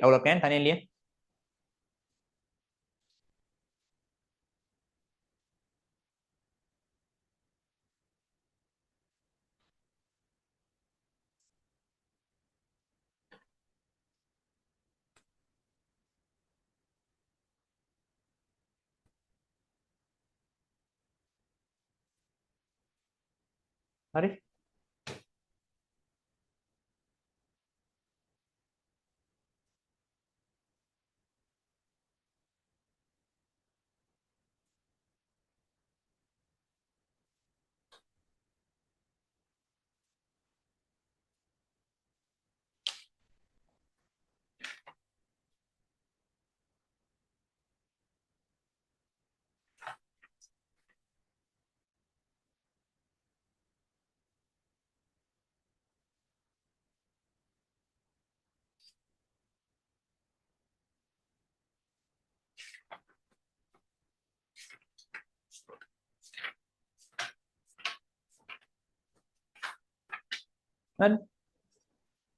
Okay.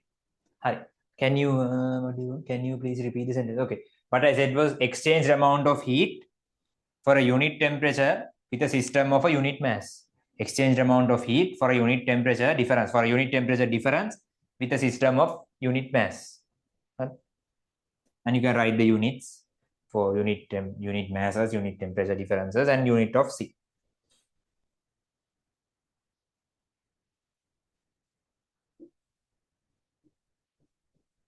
The exchange amount of heat for a unit amount of temperature difference with a system of unit mass. If this is done, write the definition of capital C, heat capacity, which is Q over what? Theta. Capital C is what? Capital C is MC, this one. Where's capital C? Here. Capital C is the product of these two, right? Then what we can do is here, yeah, this is the definition, and then you can write the definition for this one. What's the definition for the heat capacity? The exchange amount of heat for a unit temperature difference. That's it. තනියෙන් ලියන්න පුළුවන් වෙන්න ඕන මේවා. And then the unit here will be joules per Celsius. Sorry.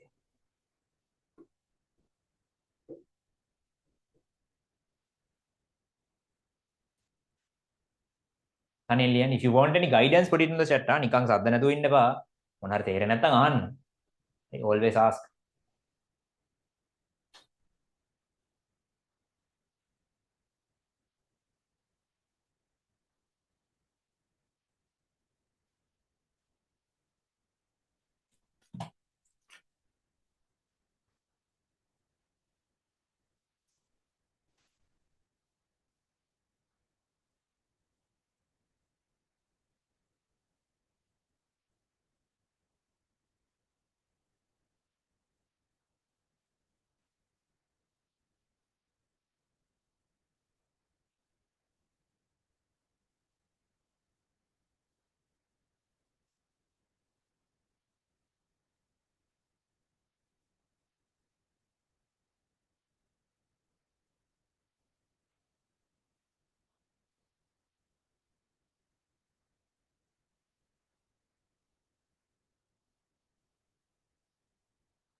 Hari? Can you write the heat capacity? What's the definition for heat capacity? The exchange amount of heat for a unit temperature difference. Then the unit of heat capacity is this. Hari. And that's it for heat. No need to do a calculation. We'll do it later. Because we will do a lot of calculations using this Q equals MC series. Just substitute in it. You need to substitute and get the answer. No need to do it here. So that's it for this topic. So you just need to have a basic idea on how to use this equation. Right? Then write the third main topic. The third main topic, enthalpy. This is the main topic actually. Enthalpy.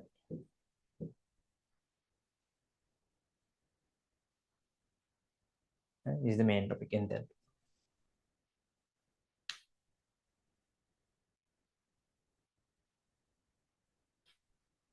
Right?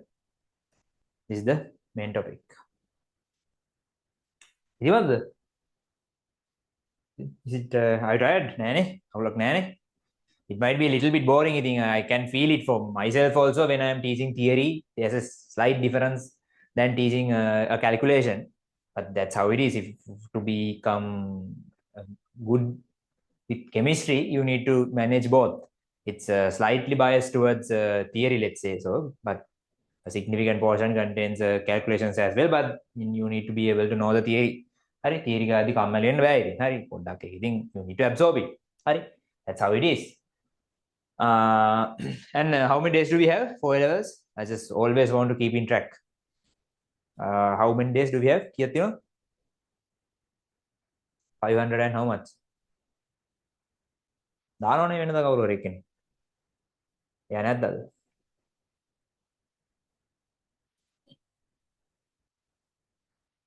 අග්ගල දැන් chat එකට how many days do we have for 2026 A levels? Considering that A level is happening on the 1st of August. You need know. දන්නේ නැද්ද? අපි වෙනදට කතා කරනවනේ this is on the Saturday class. I can't remember. How many days do we have? නිදි නෑනේ කට්ටිය. So you need to think from today is 2025 10th of March to 2026 1st of August.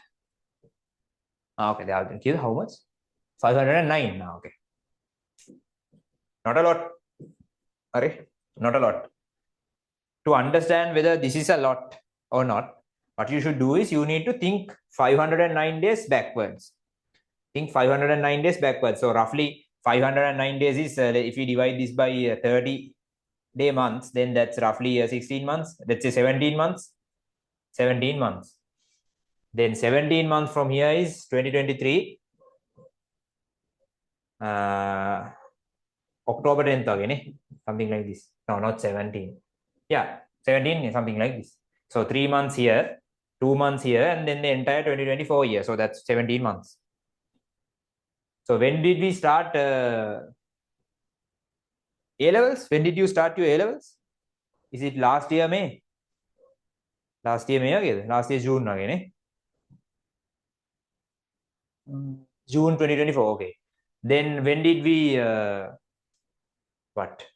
When did you write your O-levels? Then it's 2023 May again, 2024 May, okay. So 2023 October කියලා කියන්නේ not a lot නේ. What recent past නේ, not a lot. So 509 days is not a lot. Hari, it's not a lot. It's a significant amount of time. බොරු කියන්න ඕනේ නෑනේ. It's a significant amount of time. 500 days is a lot actually, but considering how fast time flies, it's not a lot.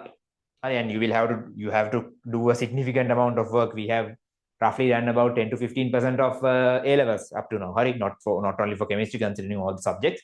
Roughly the depth of what we have done, considering the actual depth of theory and the amount of marks which we can get is somewhere around 10 to 15%. Hari, even though we are doing the 50 units, still it's 10 to 15%. Hari, even you know that you can't do all the questions in the previous units now. ඒකත් improve වෙන්න ඕනේ. Considering all, it's 15%. Right? So you have to do a lot. Hari, again, you need to save energy, but by meaning saving energy is not being lazy. Hari, you need to increase your capacity. You need to be able to focus. If you can only focus for 30 minutes, then you need to be able to focus for 1 hour or else 2 hours. If you have 2 hours of free time to do your to improve by doing questions by your own on your own, then you need to increase it to 3 hours. තේරෙනවද? හැමෙම increase කරන්න ඕනේ. හරි. You need to increase your efficiency. Efficiency can be increased in 2 ways. One is that your brain power needs to be increased by doing questions. Then for a given time period, the number of questions which you can do will increase. That's number one. And the other way to increase the efficiency is you need to somehow find more time. You need to work efficiently in your day-to-day life and then find more time to work for A-levels. Increase you need to find more time, and then the questions you do per unit time should also be increased. Dekama increase වෙනවා. හරි. Simultaneously. Get it? එහෙම ලොකු වැඩක් තියෙනවා. හරි. Always I say the same story always. Always I'm reminding you, always remember to track what you are doing. Always assess yourself, where are you and what you are doing, and how are you going to achieve what you want, and do you have a plan for that? It's not just I want to get 3 years and all of a sudden you will get 3 years. You need to have a proper plan. Hari. And just asking, did you get did everyone have your first term test 2026? Is there anyone who didn't have their first term test? And did anyone have the second term test? Did anyone have the second term test? The term test? Or are you having it recently? Anyone who's having the second term test recently? Oh, we have when? In May. Okay. Okay, in May. Okay. Others? No idea. No, any update. Don't you have any update? So, did everyone have your first term test? Did everyone have your first? Is there anyone who did not have the first term test? There might be few 25 students. That's not relevant for them. Not yet. When are we having the first term test? Okay. So some schools are having the second term test in May. Have they announced up to what unit they are giving questions? For some schools, I know they are giving questions from the first 2 units and the 6th unit. I can't do anything about that, right? That's not my fault. Apart from that, for up to what units are you getting questions? Tomorrow chemistry paper. Okay. That's actually good. Having the term test tomorrow and joining for today's class is a good trend actually. Always try not to disrupt your flow of A-levels because of your term test, right? That's not I am not meaning that term tests aren't important, that you need not to focus, right? I'm just saying that don't deviate from your general plan and focus for the term test, because generally A-level is an exam where you should write answers using your long-term memory, not just a short-term memory. It's not good to write term tests like that. Even you can't, nothing will happen. When you work the day before the term test, I think if you have written one term test, you know whether the term tests are difficult or whether those can be written by only studying 1 day or 1 week. You know the reality. But anyways, you put some effort. Just don't go without doing anything. Prepare to a certain extent. But what I'm saying is don't cut classes and don't cut school and prepare for your term test. Just if you have some sort of a daily routine, if you have a general routine, don't deviate from that to write your term tests. You can put some effort, product deviate, but don't deviate a lot. Samara, I know they cancel all the classes for that entire week. Then you write the term test another week. Then you miss 2 weeks of classes. Then how can you build from that point onwards? You have 2 weeks of recordings. Then that's a huge backlog. No point. Then that won't help your term test as well. Okay, so if you had your term test, how were the results? Just asking. So I'll tell my marks for the first term tests. I did my first term test in I did A-levels in 2020. I did my first term test in 2018. I think December, November, something like something. Okay, then for 2018, for my first term test, I got these were my marks. I was doing okay actually because no one was doing well for the first term test. No one is doing well. Generally, the higher marks will be gained by students who have a good IQ or who has developed their brain up to some extent. From second term test onwards, the people who are hardworking will have better marks. That was the trend those days.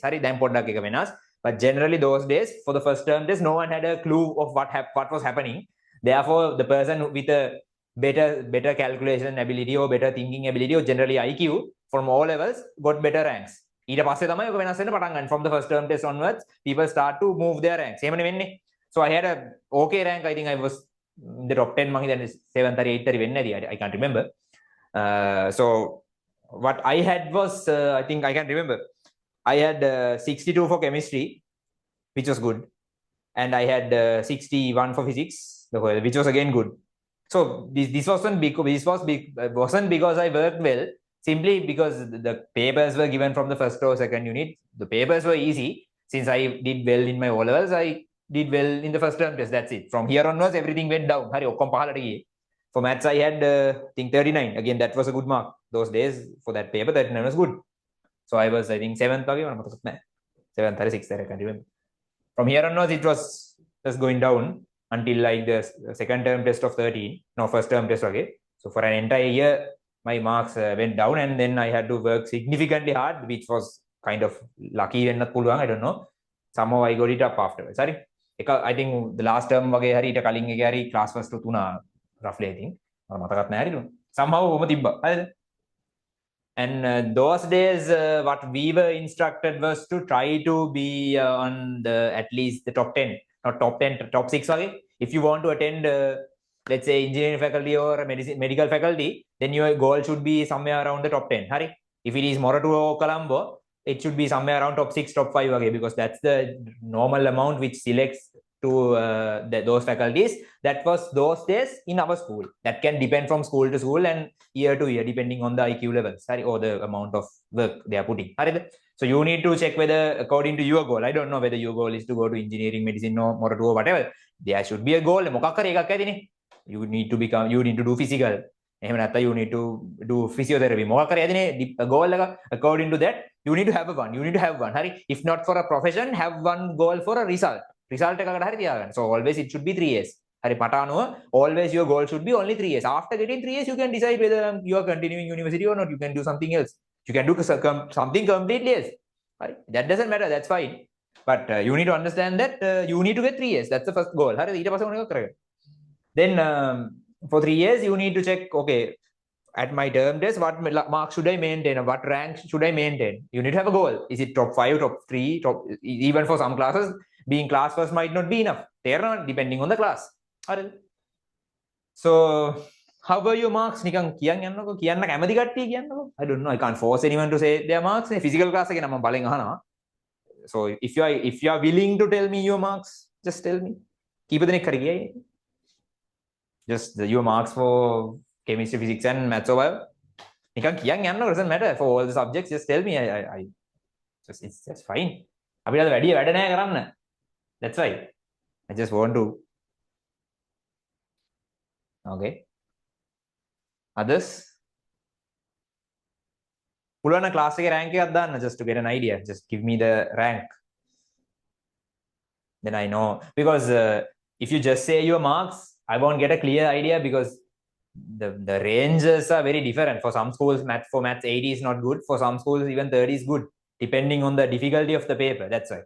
Rank එකක් දාගෙන නිකන් දාගෙන යන්නකො හැමෝම. badge වෙන්න දෙයක් නැහැ. Just send me your mark. That's it.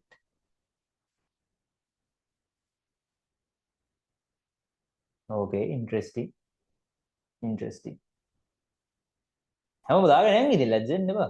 I'm just asking. It can be a single digit. හරිද? අවුලක් නැහැ. I know those days even we were asked to now this is my first term test නේ. Third term test වගේ යද්දී I had all 30s වගේ. හරිද? For my third term test I had 30s.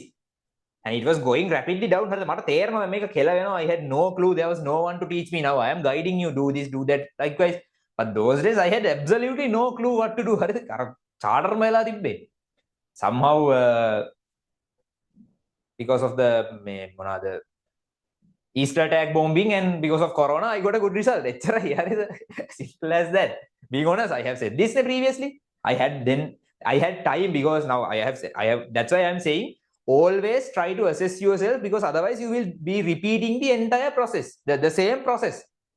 I didn't understand that we are just repeating the same process, because I was thinking to myself, I am attending classes. I might not be attending classes all for every day. I had extracurricular, whatever, but I attended classes. That was shape. And I did some homework. I studied a little bit. It was okay. I was thinking, why am I not getting marks? I did not understand that I am not correcting my mistakes. I am not assessing. I didn't have a proper plan. No one was there to teach me those. Then, but luckily, we had a break. We had a long break for Easter attack bombings. We had no classes. Then we were at home, and also because of the lockdown for Corona, I had a very long free period to think and what's happening. Why am I not improving? I know I did well for all levels and I'm working okay. I'm not bad. I know I have a good capacity, but still I'm not getting marks.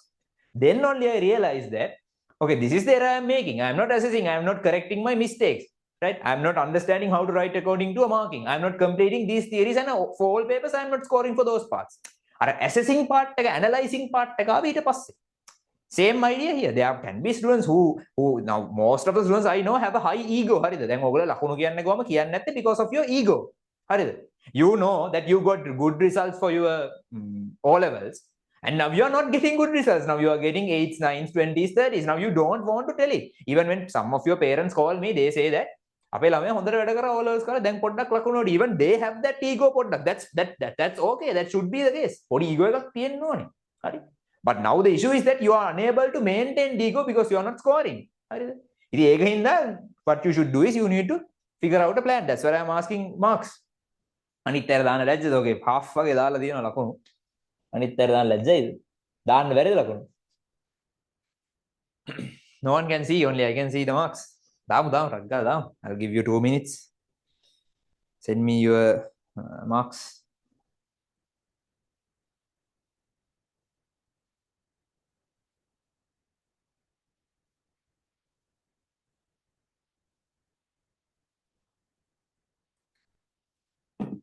Okay. No, shape, not bad. If you have terrible marks, but shape, that's fine. It's fine having terrible marks for the first term test is okay. That's why it's the first term test. Others who didn't send your marks, I hope that you will at least send it later or send it private through WhatsApp. Even this is private, the chat is private. No one can see the chat, only I can see the chat. Anyway.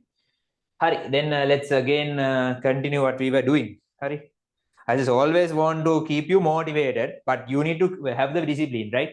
Motivation is a very temporary thing, right? It's kind of a fake thing. Hari, it's not like a proper thing. I can keep you motivated, but you need to understand that I need to have the discipline to continue. Somehow I need to make this happen. I'm always motivating you because I know almost all of you attend to a lot of classes. You are tired. You go to school. You might be doing extracurriculars a lot. Some might feel the pressure that lot of is being expected from you, but you are unable to deliver. It's shape. It's okay. That's absolutely okay. It's same for all. Even for me, I know, right? Even for me, I have a certain stress. People are looking at me. They are expecting several persons are expecting various stuff. So I'm trying my best, but sometimes I feel that I'm not doing enough. That's okay. Then you need to somehow get up, be motivated, you have the discipline to continue. I think that's life. It won't end. For some, you might have the experience when you were doing grade 5 scholarship. Your parents or your relatives said that after doing scholarships in a good and getting a good results after attending a reputed school in Colombo, you have won the life. I don't know for you, but those days that was being said commonly. Once I got into a reputed school in Colombo, then my next target was O-level karanna, it was A-level shape. Then it was A-level karanna, then uni shape. Then uni, now down they're saying is get a good degree, then shape. That's life. That's not the case. It won't end. ඒක තමයි life කියලා කියන්නේ. එහෙම තමයි ඉතින්. හරිද? The only thing is that you need to remember yourself, remind yourself that you got a good result for O-levels, at least an average result. Most of you have good 9 years, I know that, or at least 8 years. But you might not be performing well now. That's it. That's okay. That's how A-level works. A-level සාමාන්‍යයෙන් ඉතින් curve එක කියන්නේ මෙහෙම. හරි? If this is the curve, if this is your performance with time, you might be here. Some might be here. මේ හරි වෙන්නත් පුළුවන්. Some මේ හරි විතර වෙන්නත් පුළුවන්. මේ හරි යටම යන්නත් පුළුවන්. මේකේ නැතුවත් ඇති graph එකේ තාම. හරි? It's fine. But you need to make sure that you come to this point and then continue. පස්සේ improve වෙයි. හරි? Always have the feeling that everyone that I'm doing this because I want to do this and somehow I'm going to achieve it. හරි? අනිත් කට්ටියට ඕන හින්දා කරන්න එපා. මම A-level classes වල ඉන්න පළවෙනි දවසේම කියන්නේ ඒක. Always work not because of your parents expect you to work. හරි? ඒගොල්ලන් මුකුත් හම්බෙන්නේ නැහනේ. හරි? ඒගොල්ලන්ට මුකුත් හම්බෙන්නේ නැහැ. They have achieved what they wanted in their life. දැන් ඒක ඉවරයි. Now you have to achieve. එහෙම තියෙන්නේ. හරිද? So you need to work because you want to work. ඒක හොඳට මතක තියාගෙන මේ මොරාල් එක තියාගෙන ඊකට වැඩ කරන් යන්න ඕන. හරිද? හරි. What is it? Maybe it's just me, but the screen looks so bright today. Is it so? ඉතින් කියන්න බෑ. I'll just reduce the brightness. Is it too bright? Others?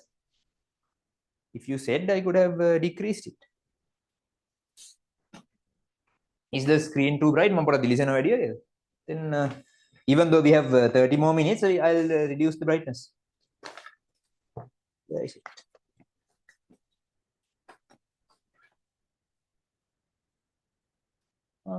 Contrast is a bit high, but okay. I didn't realize it. Thanks, Shape. It's just few clicks. You can decrease the brightness. Sorry. Shape that? Is it shape?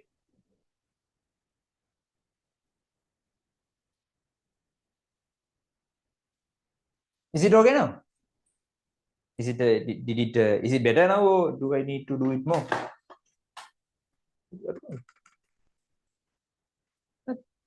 Now it's fine, right? Is it too dark now? Okay, again. Okay. Okay, right. So if you have any difficulties, if you have any audio lags, video lags, lighting avulak, everything, just let me know. Because it's not only about teaching you chemistry. I need to always try to give you the best experience. Smart board cameras lighting otherwise I could have just wrote it in the Zoom screen. Always, that's also a part of the service which I am providing you.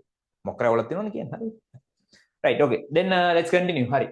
Koda PD? Enthalpy. The main topic, enthalpy. Main topic, enthalpy. Hari, because looking at a very bright screen for 3 hours might even affect you next day. Third topic, enthalpy. Right. Now this word might be completely new, totally new for you.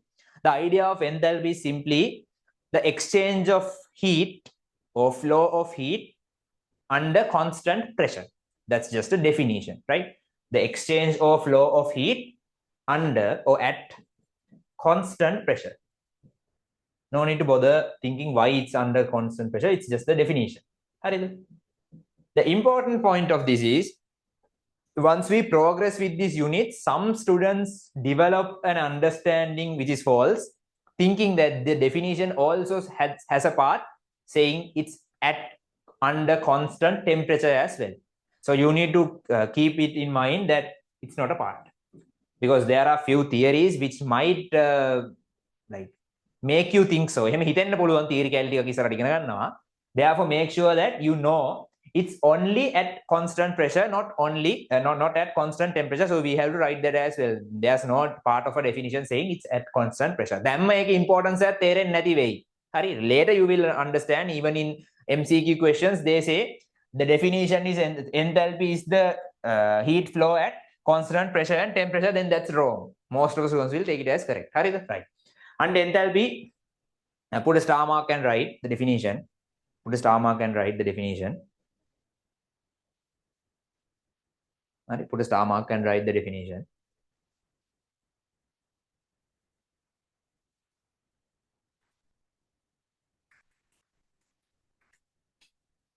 Put a star mark and write the definition.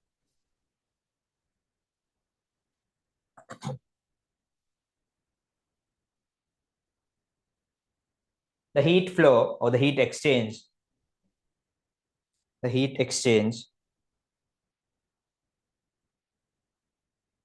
at constant pressure is known as enthalpy. The heat change at constant pressure is known as enthalpy. Is known as enthalpy. Is known as enthalpy. Heat change at constant pressure is known as enthalpy. Right. And there's a symbol for enthalpy which is capital H. Which is capital H. Okay.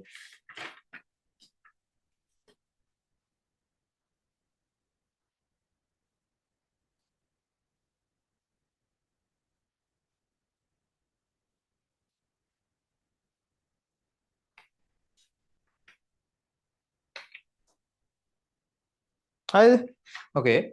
Then somewhere write as a side note that for the definition, this is not a part of the definition. At constant temperature, make a nෑ කියලා ලියාගන්න.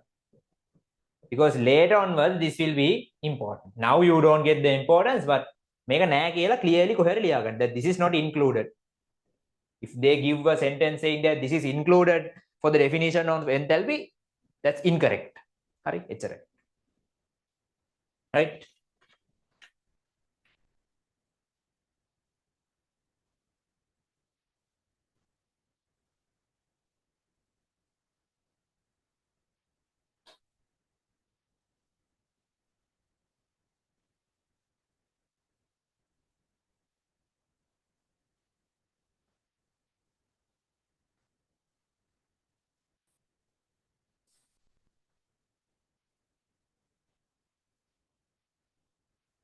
Right, then put Roman number 1, the first subtopic. We have a few subtopics. Put Roman number 1 and write. We have roughly 25 minutes. Focus කරන් ඉමු කට්ටිය. හරි. මේක මහන්සිලා කරගන්න හැමෝම. Put Roman number 1 and write. Endothermic and exothermic reactions. Endothermic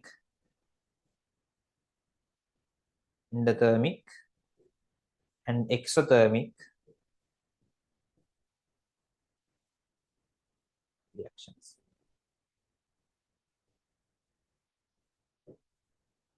Endothermic and exothermic reactions.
Hari?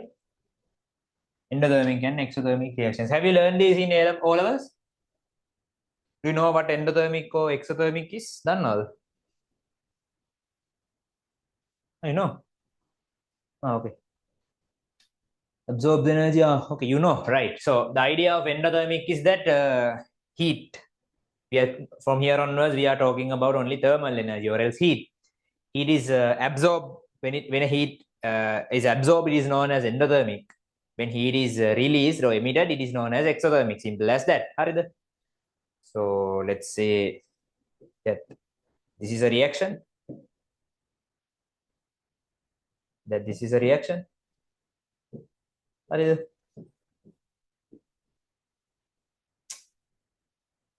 Right, this is a reaction. Then tell me if the reaction is endothermic. If the reaction is endothermic, on which side should be heat written? So now endothermic is heat is being absorbed. Exothermic is heat is being released, right? So we can write heat as either a product or a reactant. Now what I'm asking is, for an endothermic reaction, tell me, is heat written on this side or the other side? On which side? Which side should it be written? Yeah, it should be written on the left hand side. Why? Because here endothermic is heat is being absorbed, which means it's a reactant. So heat is on this side. If heat is on this side, then this reaction is known as an endothermic reaction. I'll just write endo. This is an endothermic reaction. So the opposite will be written for the exothermic reaction. For an exothermic reaction, if I take the same reaction, C plus D, then heat will be emitted. The idea of exothermic is that the heat will be emitted. Therefore, it's a product. It will be on this side. It will be on this side. Clear? So therefore, we have the endothermic reaction and the exothermic reaction. Now, what I want you to understand here is the enthalpy. Now here, this is simply regarding absorbing or emitting energy. Now here, what we want to learn is the idea of this combined with the idea of enthalpy. Now what's enthalpy? Enthalpy is the thermal flow under constant temperature. So we can just keep the constant temperature part aside because it's just the definition. So it's basically the thermal flow, the heat flow, which is known as the enthalpy. Now we won't normally deal with the idea enthalpy, but the idea of enthalpy difference. We won't deal with enthalpy generally, we will deal with the enthalpy difference. Now even for temperature, normally we don't care about the temperature. Even in Q equals MC theta, we care about the temperature difference. Is it clear? Temperature difference again, the same idea applies here. Then instead of bothering about H, generally we consider delta H. What is delta H? The temperature difference or the enthalpy difference or the enthalpy exchange. Same like the delta T concept. So this delta H can be given by, now whenever you have a exchange or whenever you have a difference, how do you find delta T? For Q equals MC delta T, how do you find delta T? What's delta T? How do you find the temperature difference? How do you find the temperature difference? Yeah, exactly. You subtract the initial temperature from the final temperature. Antima temperature again, kalin temperature ka adu karano. Ehema ganne ne hari. Then here the same thing, you can subtract the H of products. H of products, which is the final state. May the final state, you subtract this H reactants. For the moment, now since we haven't learned any definitions of enthalpy, for the moment just think H is just the energy. Enthalpy is just the thermal energy which is inside the products or the reactants. That's it. It's just the energy. Energy. So simply what is H for the moment? It's just the thermal energy. So if you want to get the delta H for a reaction, you need to subtract the thermal energy which is on this side from the thermal energy on this side. May patte thermal again, may patte tika adu karam, then you will get this. Clear? Shape ne? Now what we are going to do is we are going to figure out whether endothermic reactions are positive values or negative values considering the delta H, and what is for exothermic reactions. There now the method okay. Now what we are doing is first we started understanding the concept of endothermic reactions and exothermic reactions. So the idea was if a reaction absorbs heat, then that is an endothermic reaction. If a reaction emits heat, then that is an exothermic reaction. That's just simple. Then since this is absorbing, heat should be on this side. Since this is emitting, heat should be on this side. Now what we are going to do is we are trying to apply this concept. We are going to combine this concept with the concept of delta H. What is delta H? Delta is simply the enthalpy difference which can be given by this. Now I am going to find the enthalpy difference for this equation and the enthalpy difference for this equation. That's the idea. Is it clear? Now how are we going to do this? Now, if you simply forget about the equation, just think of the concept. Tell me, for an endothermic reaction, energy, what is higher? Energy of the reactants or energy of the products? What is higher? For an endothermic reaction, energy of the reactants or energy of the products? What is higher? Others? Have a then try. But like few students are answering always, but I want answers from others as well. Hari. Again, my concept is that Samar Lama they get a concept quickly, they can be slightly average or above average, they have work. If you are weak now, improve then you need to answer. Get the answers, right? It's products. Right? It's products. Why? Because if the energy of these two was 20, may the energy 20 now. The reactant's energy was 20. Then after absorbing this heat, it will become 30. Now, if you have a reactant with 20 joules of energy, once you absorb heat, the energy will increase. Therefore, the energy of this side is less than that of this side. Then, if you consider here, what is higher? Energy of products is higher. Therefore, we'll take this as 30. Random value. Then this side, let's take as 20. Then what will you get? A positive value. So you need to know that the delta H mark is positive. You can simply remember this. Doesn't matter. We generally use this. You can just study this. You will remember it later. The delta H mark will be positive for an endothermic reaction. For an endothermic reaction, it will be positive. Why? Simply the energy on this side will be higher. It's right. The opposite for the exothermic reaction. If it is exothermic, what will happen? The heat will be released. Now, if the energy here is 100, some energy will be released. Therefore, what is left is less than that 100. Then when you subtract the H from this side, then it will be a negative value. Why? If the energy here was 100, then here energy will be 90. If you subtract this from this, it will be a minus value. Therefore, if a process or a reaction is exothermic, then the delta H value will be negative. That's it. Concept general concept which we will using later. Normally, they will either say that the process is exothermic or endothermic, then you need to know whether it's positive or negative. If they say it's positive or negative, then you need to know whether it's exothermic or endothermic. You can either study, but I gave you the logical idea instead of studying. Right. Then you have written the topic. Put a star mark and write. Or else you can write. Shall we first finish endothermic processes? Put endothermic or whatever, and then start writing.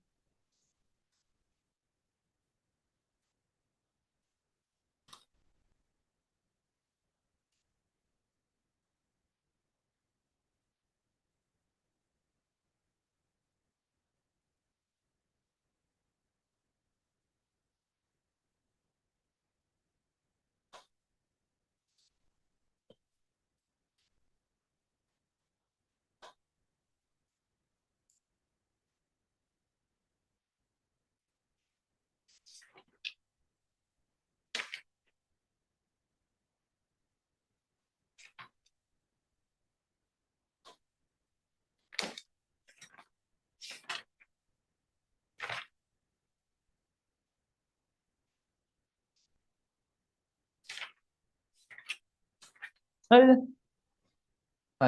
endothermic then write reactions which absorb energy are known as endothermic reactions. Reactions which absorb energy are known as endothermic reactions. Reactions which absorb endothermic energy are known as, reactions which absorb energy are known as endothermic reactions. Then you can write this. This is the absorption of energy, which should be on this side. Then write this.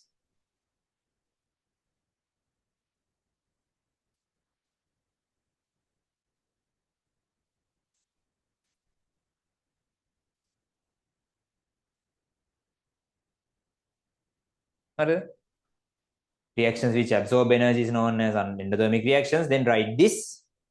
Then again write, put another star mark and write. Always use point form. Hari ehama A level result answers tiyanna. Put another star mark and write. Put another star mark and write.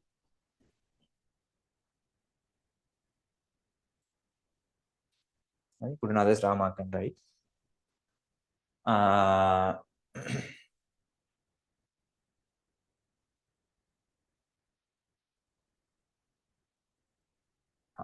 Since reactants absorb energy and produce products. Since reactants absorb energy to produce products. Since reactants absorb energy to produce products.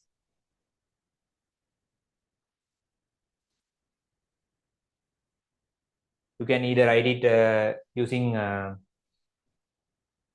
equations, doesn't matter.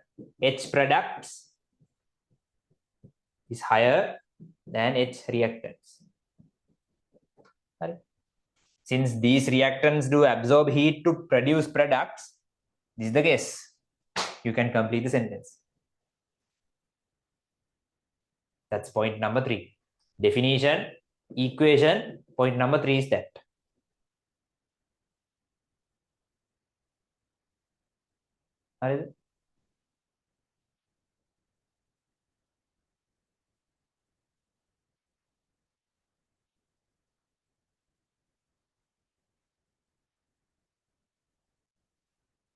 Alright.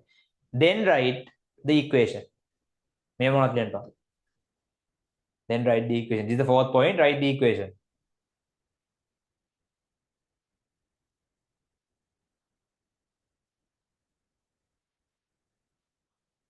After writing the equation, because of this, that delta H will be positive. Because this value is higher than this, the delta H will be positive. So you can write 5 points and finish endothermic reactions.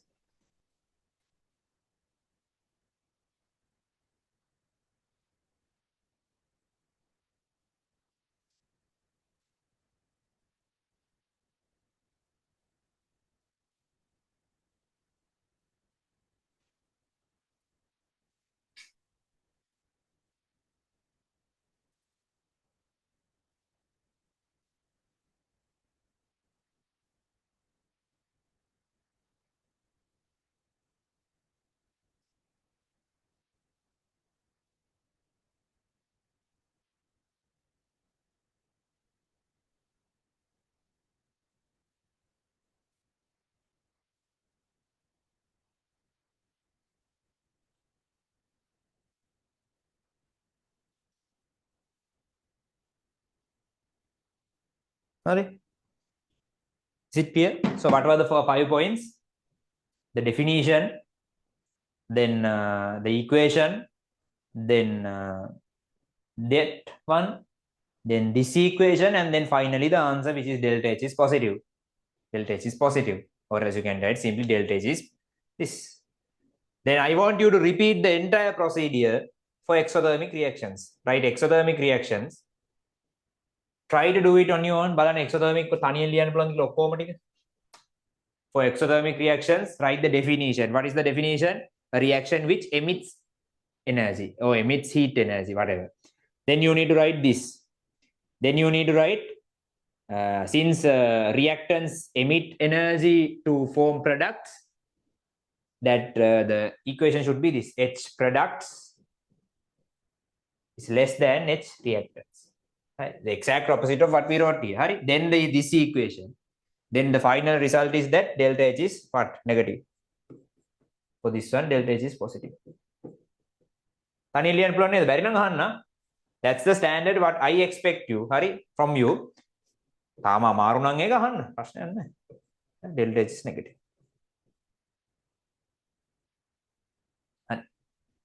5 points for this one, 5 points for this one. බලන්න points පාලිය ගන්න පුළුවන්ද කියන එකක් ගන්න.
හරිද? පුළුවන් නේ මේක තනියෙන් ලියන්නද for the exothermic one? Write the definition, write the equation, then write this, then write this, then write this. පිළිවෙලට එන්න ඕනේ. Answers ලියන විදිය ඉගෙන ගන්න. That's the procedure. Write answers. පිළිවෙලට එන්න ඕනේ logically.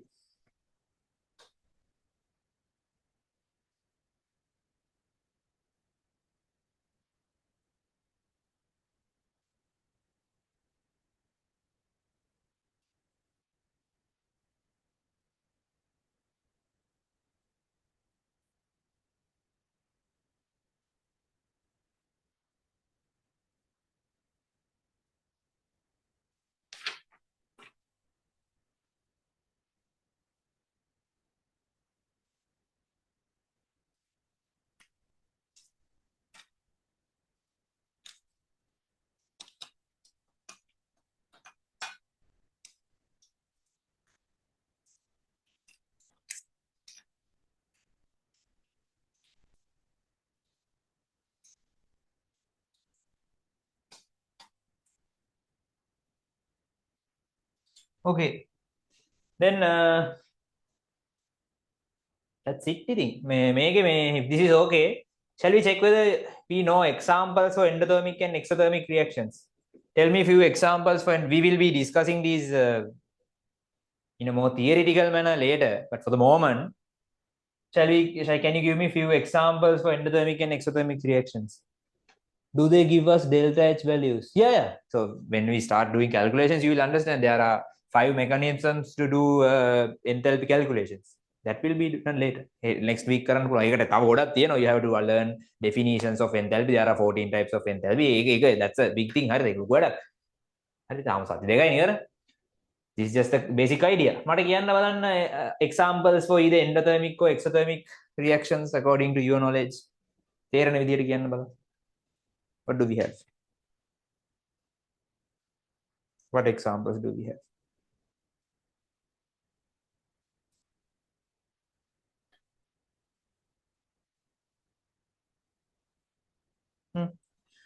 What do we have? So I'll give examples. Let's say you want to melt a cube of ice. You are melting a cube of ice. Then is it exothermic or endothermic? Melting ice, is it exothermic or endothermic? Others? Yeah, it's endothermic, right? Because you need to give heat. You need to give heat. Then the opposite will be always exothermic. If one reaction is endothermic, then the opposite of that reaction always should be endothermic. Ne? So if you want to melt ice to water, then you need to provide heat. Then this is endothermic. So if you want to make ice out of water, then you will have to remove heat. You will have to remove heat from this one. Then that's exothermic. That's exothermic. Generally, make a hitanna chutta kamaru. Therefore, it's easier to think this one. For me, that might be different from person to person, but for me personally, thinking that this is exothermic is a little bit difficult than thinking this is endothermic. Make it when you give heat, this becomes water. Right? That's easier to think. Fire burning, acid based breathing. Yeah, shit. You have a basic idea, right? So now you know what happens. Now, generally, when a system is exothermic, right, then try to understand this as well. When a system is exothermic, you can write this. मैं ओना लिया करना. System में exothermic कुनाम, is the temperature increasing or decreasing of the system?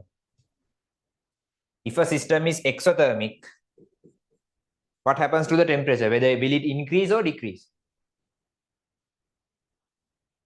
If a system is exothermic, will the temperature increase or decrease? Interesting. Others?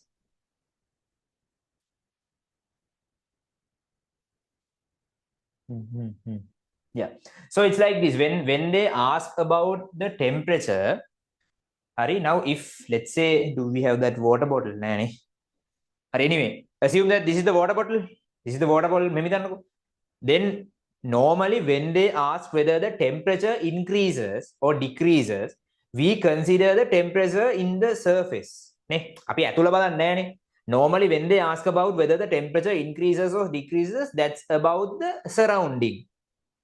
That's about the surrounding. Now, for an example, let's say you mixed an acid with a base. Or acid and base mix karna. Then when they ask whether the temperature increased or decreased, that's about the surrounding. Surrounding you put the thermometer and measure the temperature of the surrounding. Surrounding not bad, but generally think like that. Generally, it's easier to think that they're asking about the surrounding. That's not exactly true, but it's easier. So here also, for an exothermic reaction, what happens is that the temperature will be released. Now, some might think since the temperature is releasing that the heat is releasing, that the temperature might decrease. That's not the case. You need to think it the other way. This is a little bit confusing for some students, right? If a system is exothermic, the heat will be released to the surrounding. Therefore, the temperature of the surrounding will be increased. That's the actual answer. Doesn't matter whether they ask about the surrounding or whatever. They won't ask. They will just ask whether you observe the temperature increase or a decrease. Then it's always increase. For an exothermic reaction, heat will be released to the surrounding. Therefore, we are interested about the surrounding. Then the temperature will be increased. Simply, it's right. Same for the endothermic reaction. The temperature will decrease. Temperature will be absorbed from the surrounding. Therefore, the temperature of the surrounding will decrease. ඒක පොඩක් complicated theory එකකින් you don't need to know those entropy එහෙම කියලා ටිකක් complicated. We learn entropy later, but it's in a more complicated level. So no need to just think of it. For the moment, if they're asking about the temperature change, just consider what happens to the surrounding. Heat will be released to the surrounding. Therefore, the temperature will be increased. Heat will be absorbed from the surrounding to the system. Then the temperature will be decreased. Hari, මේකත් ඕනනම් කොහෙද දාලා තියාගන්න. You will learn this later, but if you want, you can write this. If the reaction is exothermic, temperature will be increased. If it is endothermic, temperature will be decreased. Maybe then if you want, you can study. It doesn't matter actually. Right?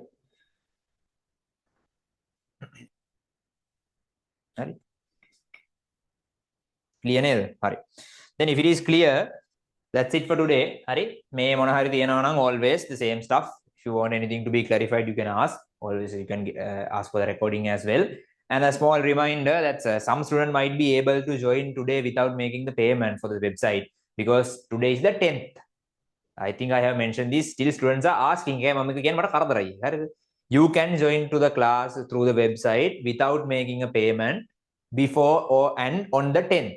පළවෙනි දවස් 10 join වෙන්න පුළුවන්. එහෙම තමයි system එක හදලා තියෙනවා. I have no control on that. හරිද? But after 10th, you can't join without making a payment. There are special cases that I can personally admit if you forget to do the payment or if you are getting a free card. එහෙම special cases ටිකක් තියෙනවා. Apart from that, you need to make the payment before joining after the 10th.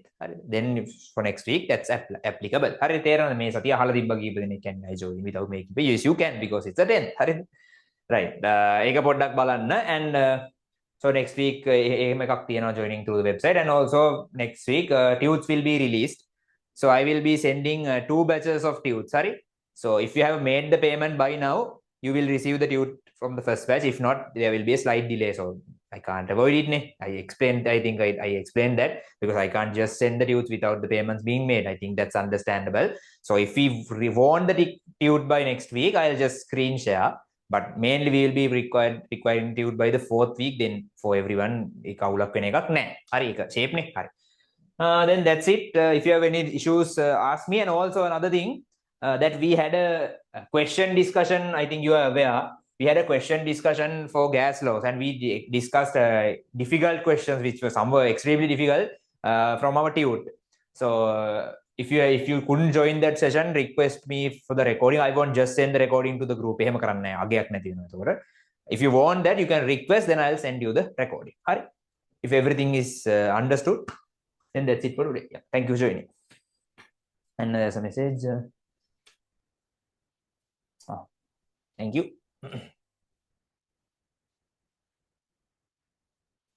Yeah, good night. Thank you for joining. I'll end the session.